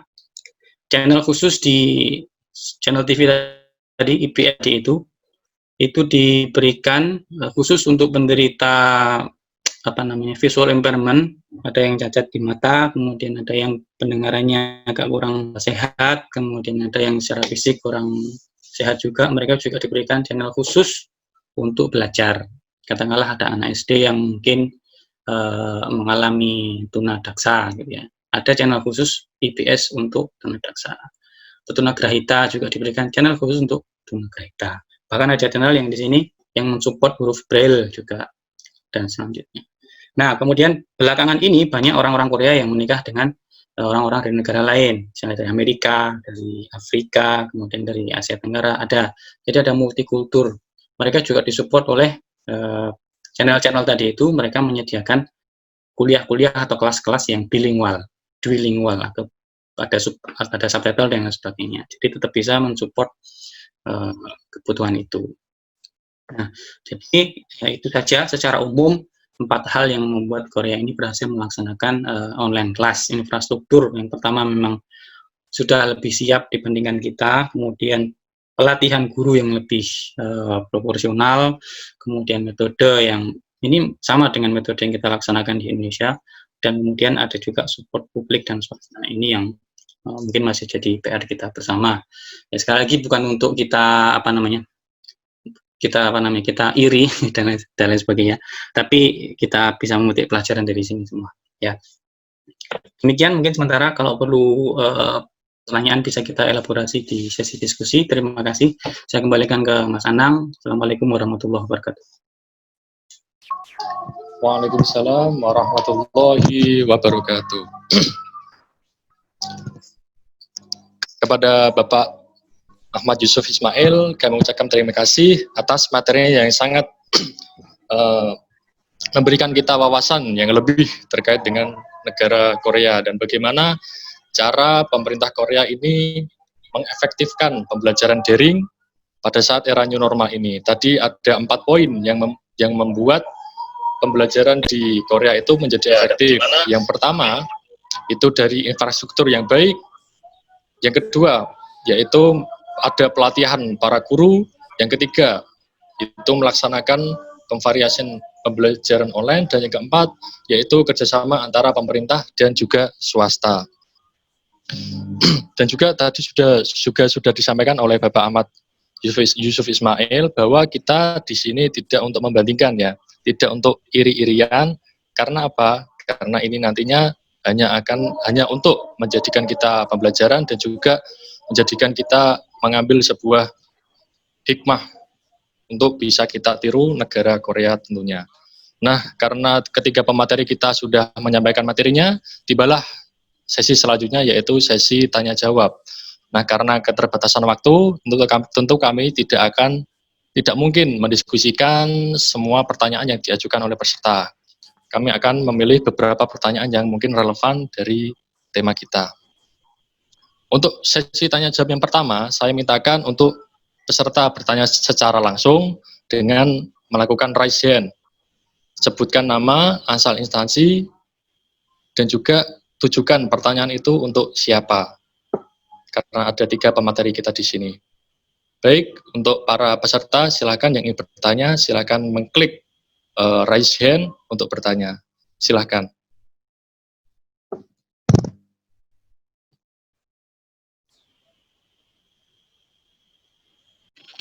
Adakah yang raise hand di sini?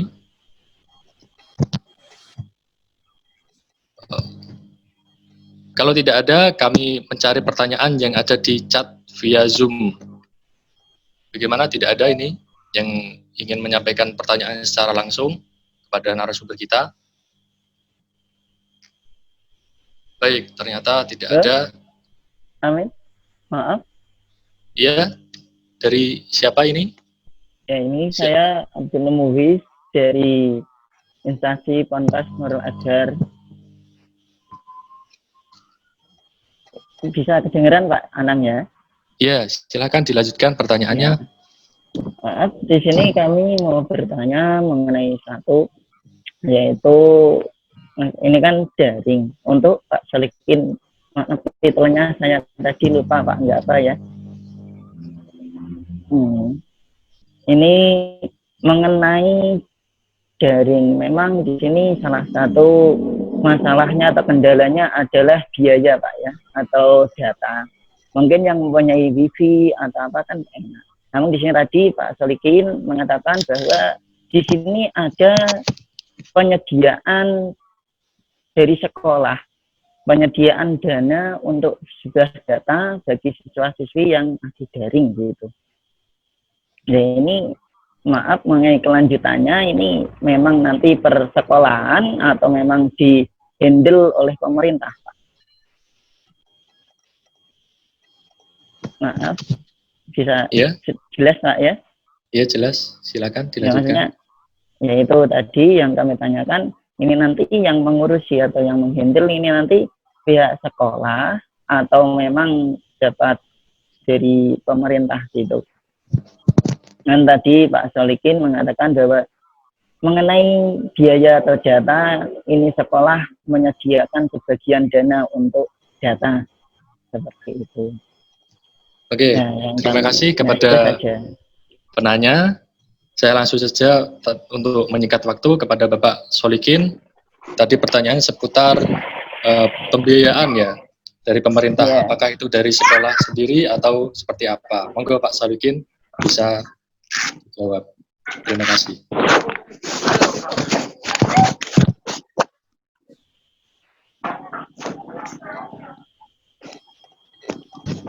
Pak Solikin sudah bergabung?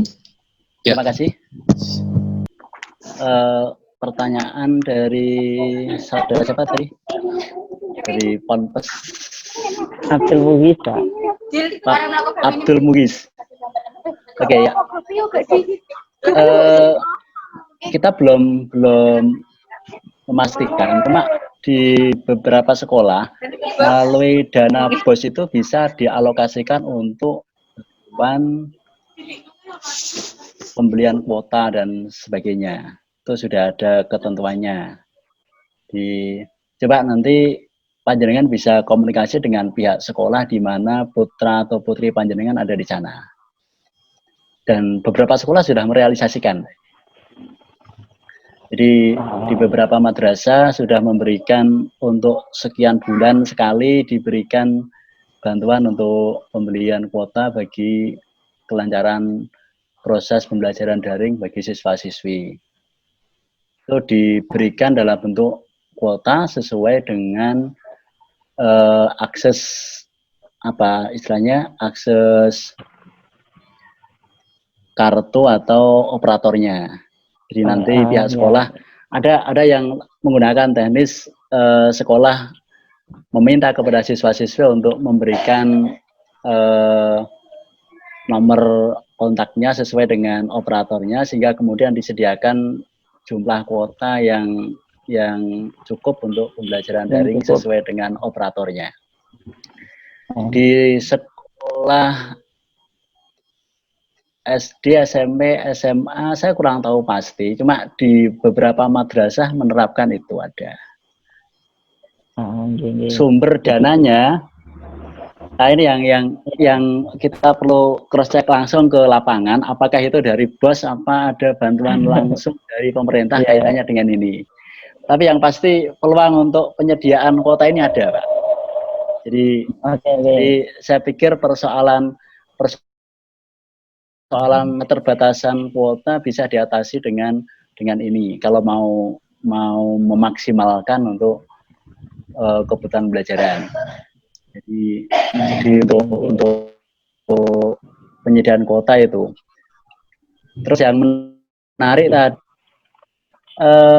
sebetulnya yang masih menjadi PR bagi kita itu di belum ada pelatihan guru untuk penggunaan media online ini, Mang. Saya pikir itu ya, kalau yang tadi yang disampaikan oleh Pak Yusuf tadi di Korea sudah ada itu. Nah, kayaknya di Indonesia lebih banyak diterapkan ke sana arahnya nanti. Okay. Ya itu juga perlu, terima kasih. Pak. Oke, terima kasih. Udah. Oh iya. Iya. Iya. Untuk kebaikan bersama nanti. Oke, makasih, Pak. Oke, cukup ya, Pak Bugis. Cukup. Coba. Alhamdulillah, insyaallah. Oke, kepada penanya Mas Bugis dan kepada yang menjawab Pak Solikin, kami ucapkan terima kasih. Kemudian saya akan melanjutkan ke pertanyaan yang ada di chat Zoom ini. Ini ada pertanyaan untuk Pak Taufikin. Nah, sangat menarik sekali, sesuai dengan apa yang disampaikan oleh beliau. Di sini dari Dewi Setiawati, dari Ugris. Pertanyaannya adalah, mengenai pernyataan bahwa pembelajaran daring yang mengembalikan fitrah orang tua sebagai guru pertama bagi anak, bagaimanakah jika, mohon maaf, tingkat pendidikan orang tua tersebut tidak memadai ataupun mereka tidak pernah melek teknologi? Dan jika kita menggunakan pembelajaran di luar rumah, lalu bagaimanakah solusi Bapak terkait pembelajaran akademisnya? Kepada Bapak Taufikin, kami kan. Ya, terima kasih atas pertanyaannya yang luar biasa dari salah satu peserta kita, yaitu Bu Dewi Setiawati ya, dari Ugris ya. Tadi di awal sudah saya sampaikan bahwa untuk membuat pembelajaran daring ini menjadi efektif, maka perlu perencanaan dari guru sebagai aktor pendidikan yang paling mengerti dengan proses pembelajaran seperti ini. Nah, ini untuk meminimalisir terkait dengan sedikitnya pengetahuan orang tua terkait dengan proses pembelajaran. Nah, dalam bentuk seperti misalnya brosur atau buku panduan khusus belajar daring ini perlu disiapkan oleh setiap lembaga pendidikan, sehingga sinergitas antara pendidikan yang dilakukan di lembaga pendidikan maupun di rumah itu bisa menjadi sinkron. Nah, ini untuk meminimalisir pengetahuan orang tua yang minim terhadap teknologi. Atau bahkan tadi di gambar jadi sudah ada beberapa contoh gambar termasuk yang memang mendatangi ke lokasi belajar sama di salah satu rumah murid. Kemudian di situ guru itu betul-betul memberikan instruksi pembelajaran, bahkan pembelajaran di situ nanti itu untuk membantu nanti di proses pembelajaran berikutnya secara daring, mereka nanti sudah bisa. Bahkan beberapa guru ada yang memanggil atau mendatangi salah satu rumah untuk memberikan solusi terhadap pembelajaran. Nah, proses pembelajarannya pun memang sudah dirancang di dalam, seperti saya bilang tadi, kewajiban guru adalah merancang pembelajaran daring termasuk sampai pada evaluasinya. Nah, proses perencanaan itu harus disebarkan kepada orang tua. Nah, termasuk pembelajaran di misalnya untuk menghindari kebosanan di dalam rumah, maka perlu misalnya pelajaran IPA, ya kan, biologi tentang kehidupan, itu juga serta-merta tekstual, tetapi juga justru malah lebih bagus pada kontekstual.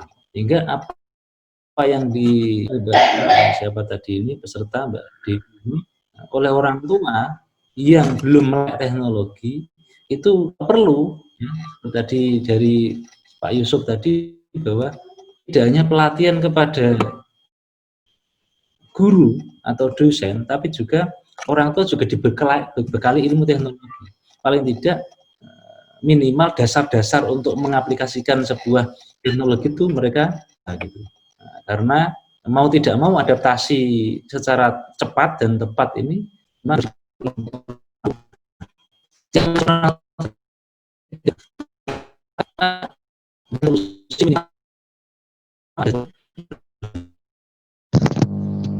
Pak Taufikin, mohon diulangi karena suaranya terputus.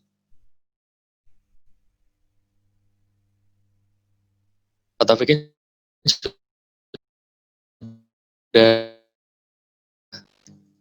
Pak Taufikin.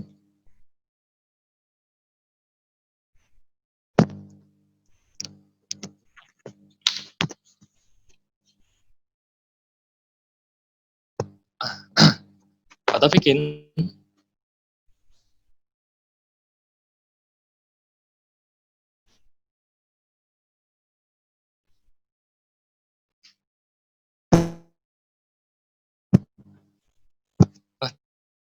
Ternyata terputus ya ini dari sambungan dari Pak Taufikin. Kami mohon maaf akan adanya kendala ini. Kami tunggu sebentar Pak Taufikin untuk bisa join kembali bersama kita. Pak Taufikin.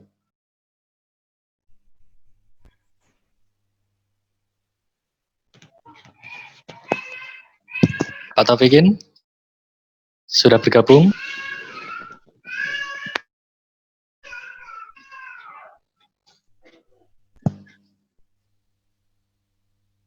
Oke, ternyata terputus ya. Ini kita sambungin sama Pak Taufikin. Untuk itu, untuk mempersingkat waktu, kita skip dulu biar nanti bisa dilanjutkan lagi kepada Pak Taufikin. Ini kami lanjutkan kepada pertanyaan selanjutnya. Ini pertanyaan kepada Pak Yusuf Ismail dari Ahmad Yunus, Pasca Sarjana IAIN Salatiga. Pak Ahmad Yunus, Pak Ahmad Yusuf sudah bergabung bersama kami. Kedengaran suara saya?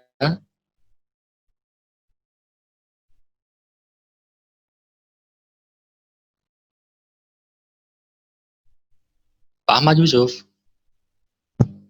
Iya, ya. Oke, saya lanjutkan. Pertanyaan kepada Pak Ahmad Yusuf Ismail dari Ahmad Yunus dari Pasca Sarjana IAIN Salatiga. Ada pertanyaan bahwa Kemendikbud banyak sekali menggelontorkan aplikasi pembelajaran daring untuk digunakan sebagai sarana pembelajaran daring. Lantas, apa aplikasi pembelajaran daring yang sangat efektif untuk pembelajaran daring jenjang SD atau MI itu seperti apa? Kepada Bapak Ahmad Yunus, kami persilakan. Baik. Kemendikbud banyak sekali menggelontorkan aplikasi pembelajaran daring untuk digunakan pembelajaran daring.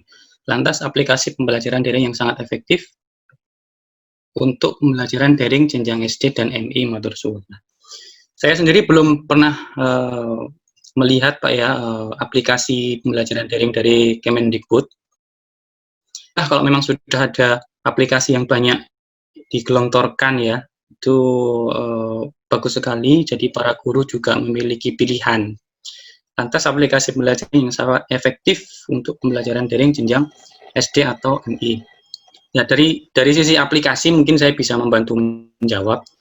Kalau dari sisi aplikasi yang mana saya kurang tahu karena saya tidak melihat aplikasi, belum melihat aplikasi tersebut. Cuman kita kalau membandingkan aplikasi pertama adalah fitur Pak, fitur yang tersedia di aplikasi tersebut. Terutama fitur yang bisa mensupport pembelajaran dua arah. Kan ada cuman fitur yang melihat video saja seperti YouTube misalnya gitu. Itu kan satu arah ya. Kita melihat video atau anak itu melihat video dan selesai. Tidak ada sesi tanya jawab dan sebagainya. Nah, jadi fitur harus ada fitur dua arah. Nanti bisa dipilih aplikasi mana yang bisa membuat fitur dua arah. Yang kedua ada feedback. Artinya kita bisa memberikan masukan atau memberikan kritik dan aplikasi tersebut. Entah jaringannya yang kurang bagus atau mungkin videonya putus-putus atau dan lain sebagainya. Fiturnya semakin lengkap semakin bagus. Kemudian yang ketiga yang paling terakhir adalah bandwidth. Apakah dia banyak kuota karena biaya masih menjadi masalah kan buat kita bersama. Yang paling efektif, yang paling ini berikan dalam memilih aplikasi. Yang keempat tentunya untuk jenjang SD umur 7 sampai 12 tahun mungkin Bapak sebagai guru lebih paham ya. Di fase di mana kedisiplinan itu paling penting, kemudian itu juga paling penting pada dalam tahap pendidikan anak. Tentunya beda ya untuk mendidik anak SD, SMP, SMA ada tahap-tahapannya. yang saya pahami bahwa anak SD ini adalah masa pembentukan kedisiplinan. Dan kita perlu memilih aplikasi yang bisa mendukung effort kita untuk menanamkan kedisiplinan anak. Untuk SMP beda lagi, untuk SMP beda lagi. Seperti itu ya, mungkin dari saya untuk Pak Ahmad Yunus. Baik, terima kasih atas jawabannya. Ini kami mencoba berhubung kembali sama Pak Taufikin. Pak Taufikin, sudah terhubung? Iya. Tadi Ya, mohon maaf, sinyal saya silakan hilang Pak tadi. Taufikin. Ya, silakan Sampai dilanjutkan mana lagi tadi Pak ya? Jadi Taufikin. pendek saja saya kira. Jadi kerja sama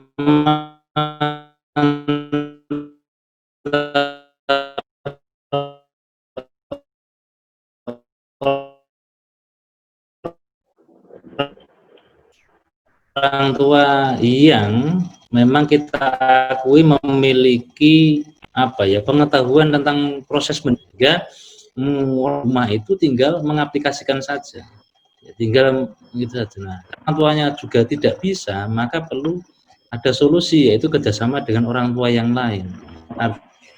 Ada belajar kelompok yang tentu saja itu, atau beberapa anak atau 1 atau 2 anak kelompok kecil begitu, itu juga bisa belajar online di rumah tertentu. Bahkan beberapa anak yang tidak memiliki HP, larinya ke ke tetangganya atau ke teman sekelasnya, sehingga pembelajaran online tetap bisa berjalan dengan ini. Sebetulnya menjadi PR bagi pemerintah, seperti yang kita contohkan tadi dari Pak Yusuf tadi, bahwa pemerintah Korea itu betul-betul memberikan fasilitas untuk pembelajaran daring atau pembelajaran online.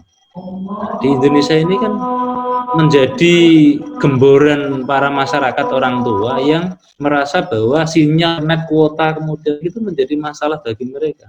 Nah, kalau kuota ini diberikan jatah setiap orang tua, tentu saja mereka juga akan merasa dimudahkan dalam proses pembelajaran online seperti ini. Nah, termasuk belajar di luar rumah itu juga menjadi perencanaan yang dibuat oleh guru ya.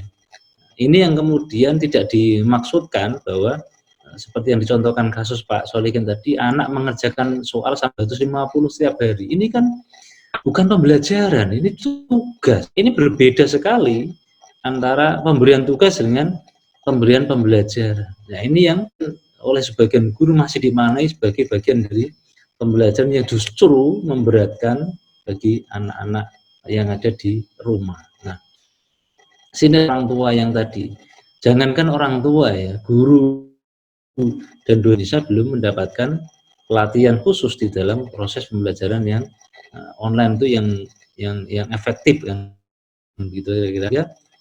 Dalam waktu dekat paling tidak sasaran parenting dalam pembelajaran perlu dilakukan gitu, supaya orang tua juga bisa menjalankan peran mereka di pendidik yang pertama dan utama. Saya kira itu tambahan dari saya. Terima kasih moderator.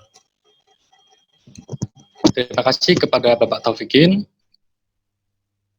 Sebagai penutup ini kami punya pertanyaan yang sangat bagus sekali dari peserta yang mungkin nanti bisa dijawab oleh ketiga permateri kita secara berurutan. Ini ada pertanyaan dari Syamsu Syarifuddin SPD dari SMP Negeri 8 Satap Lombang Malunda, Majene, Sulawesi Barat.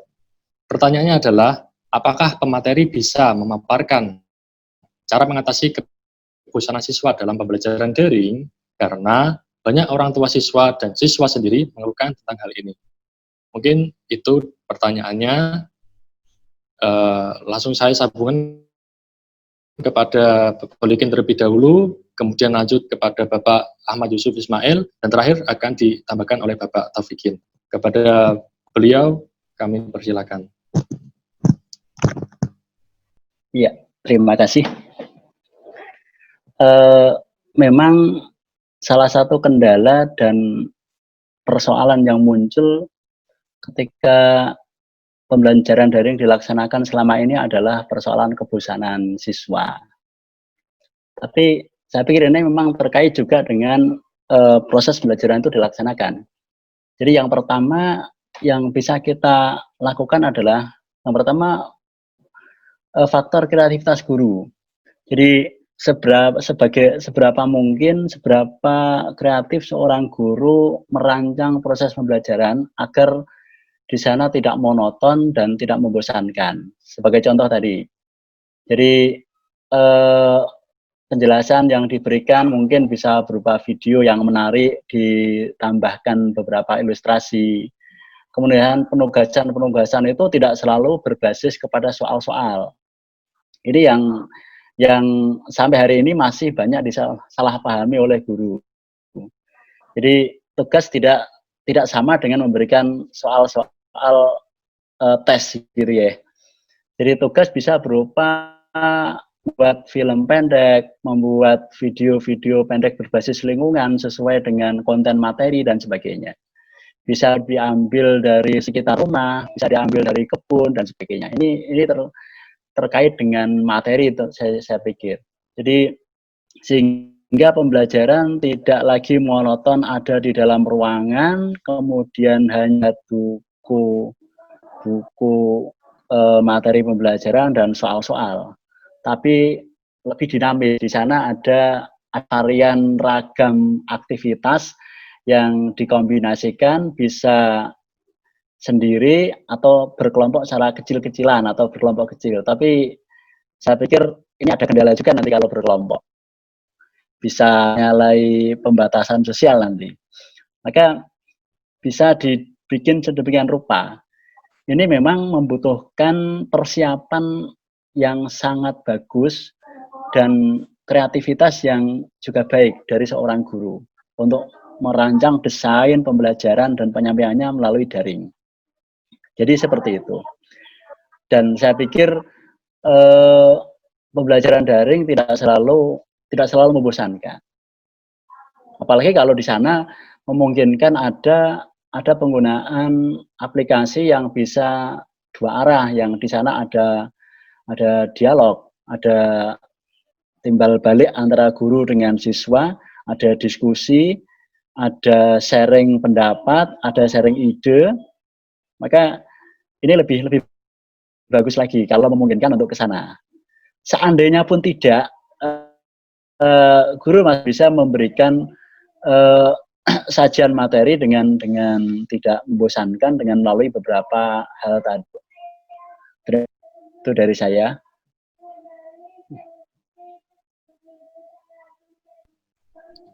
Ya. Silakan langsung dilanjutkan kepada Bapak Ahmad Yusuf Ismail. Kami beri waktu.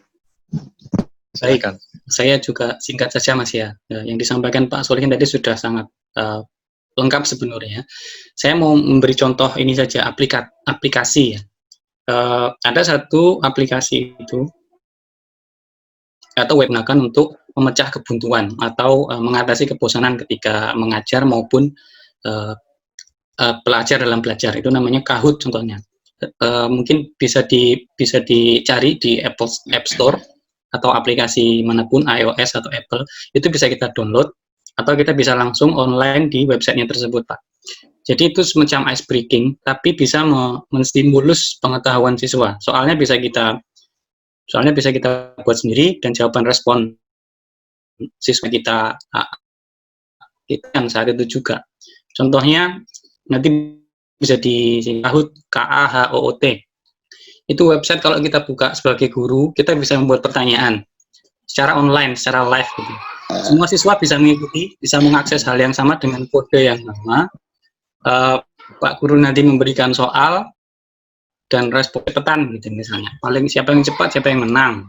Itu bisa kita buat rankingnya secara otomatis. Itu akan memacu semangat dari adik-adik, mana anak-anak yang SD. Bahkan pun saya pernah mendapatkan menggunakan aplikasi memberikan pertanyaan. Jadi tidak secara verbal, tapi dia memberikan kode semacam link Zoom seperti ini, semuanya nge-link ke sana, dan sebagai guru kita hanya memonitor saja siapa 10 soal siapa. Nanti akan muncul rank teman-teman yang lain. Pertanyaan terserah kita, berhubungan dengan mata pelajaran atau pertanyaan yang sifatnya atau hiburan juga itu apa namanya, sedikit tips saja untuk memecah kebosanan gitu ya. Terima kasih.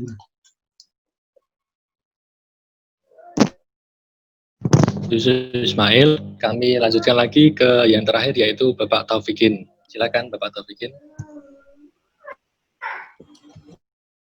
Ya, ini terkait dengan keseluruhan saja ya, bahwa pembelajaran daring ini mau tidak mau dijalankan ya di negara kita, karena yang menjadi efek atau dampak dari COVID-19 ini ternyata telah mengajarkan akan pentingnya teknologi dan akan pentingnya pembelajaran daring.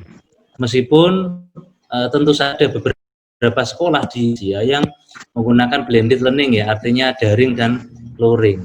Mereka datang secara bertahap, 1 minggu tatap muka, kemudian diikuti dengan pembelajaran daring. Tapi kalau sinergitas antara orang tua dengan guru dalam bentuk panduan kecil, panduan belajar yang yang mumpuni untuk orang tua, pemahaman terhadap pembelajaran yang semakin meningkat, pesat itu perubahan zaman ini, kalau tidak diikuti oleh orang tua, ini juga akan menjadi terkendala.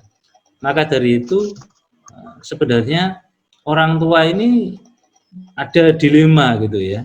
Satu, dipaksa untuk pembelajaran daring, yang kedua fasilitas untuk mengakses pembelajaran daring itu saat ini ketersediaan masih sangat minim. Nah, untuk orang tua yang mungkin sudah memiliki menengah ke atas, saya kira tidak mengalami kendala.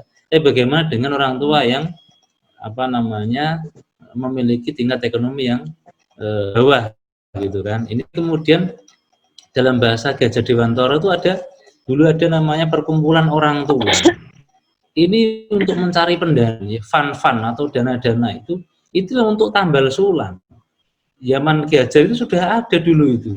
Jadi orang tua itu, kalau sekarang komite ya, ada komite sekolah itu, mereka orang tua berkumpul untuk saling bahu-membahu membantu siapa yang dalam proses pendidikan daring saat ini mengalami kesulitan, sehingga ada grup-grup kecil di rumah-rumah itu yang di situ sudah terakses dengan mudah internet, fasilitas di situ bisa dipakai secara belajar bersama, minimal untuk menolong anak-anak yang kurang dalam fasilitas ini, sehingga kendala-kendala itu minimal ya, meskipun tetap selalu ada kendala itu, tapi paling tidak solusi-solusi. Sehingga pembelajaran daring ini, keefektifan itu adalah tergantung bagaimana sinergitas antara orang tua dan guru dalam melaksanakan dan perencanaan dan pelaksanaan strategi evaluasi itu, dan juga disupport oleh pemerintah dalam hal ini adalah memfasilitasi apa yang diperlukan oleh orang tua dan guru. Atau ini saya kira yang bisa saya sampaikan untuk seminar internasional pada hari ini. Semoga sedikit banyak memberikan share pengetahuan kepada saya sendiri. Kemudian dari Korea juga kita dapatkan bagaimana sudah tertata sejak tahun 2010-an itu juga.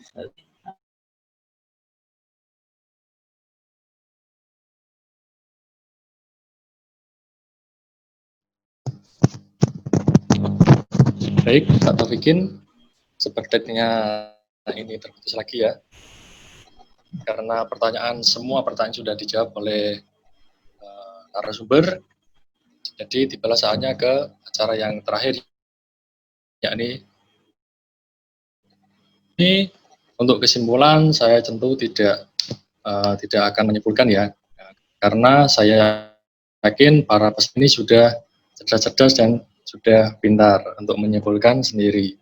Karena tadi kan sudah berurutan, mulai dari Pak Taufikin menjelaskan bagaimana peran orang tua dan guru, dan juga dilanjutkan kepada Bapak Solikin sebagai pengawas PAI yang juga terjun di lapangan, memberikan faktanya dan realitanya. Yang terakhir tadi dari Bapak Ahmad Yusuf Ismail itu menjelaskan keefektifan sebuah pembelajaran daring di negara Korea.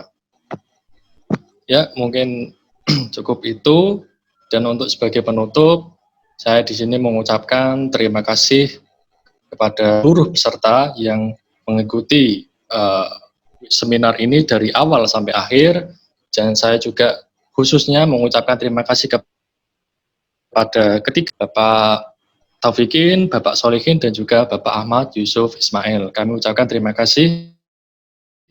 Untuk pemberitahuan ini terakhir, kami membagikan link absensi untuk penerimaan sertifikat bagi para peserta. Silakan diisi dan saya ingat bahwa link absensi ini hanya bertahan selama 30 menit. Mohon diindahkan. Oke, mungkin cukup itu dari saya. Apabila saya kata-kata yang ataupun tutur kata yang salah, kami mohon maaf. Saya selaku perwakilan dari tim KKN IKDR kelompok 15 dan juga DR kelompok 9, kami mengucapkan terima kasih. Wassalamualaikum warahmatullahi wabarakatuh. Assalamualaikum warahmatullahi wabarakatuh.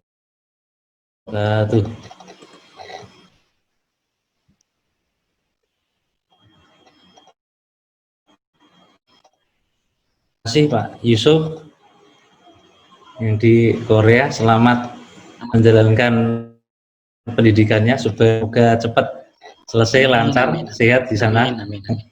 Pak Solihin juga, terima kasih Pak Solihin sudah mendampingi teman sharing ilmunya dan seluruh peserta ya. Saya sebagai dosen pembimbing teman-teman KKN mengaturkan matur nuwun, mohon maaf atas segala kekurangan dari kami panitia.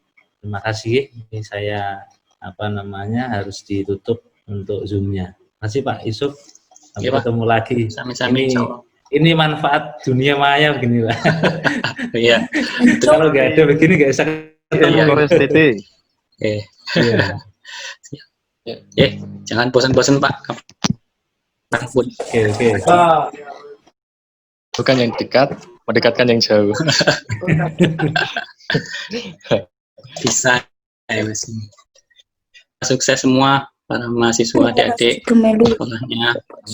Amin. Amit. Warahmatullahi wabarakatuh. Waalaikumsalam. Terima kasih Pak.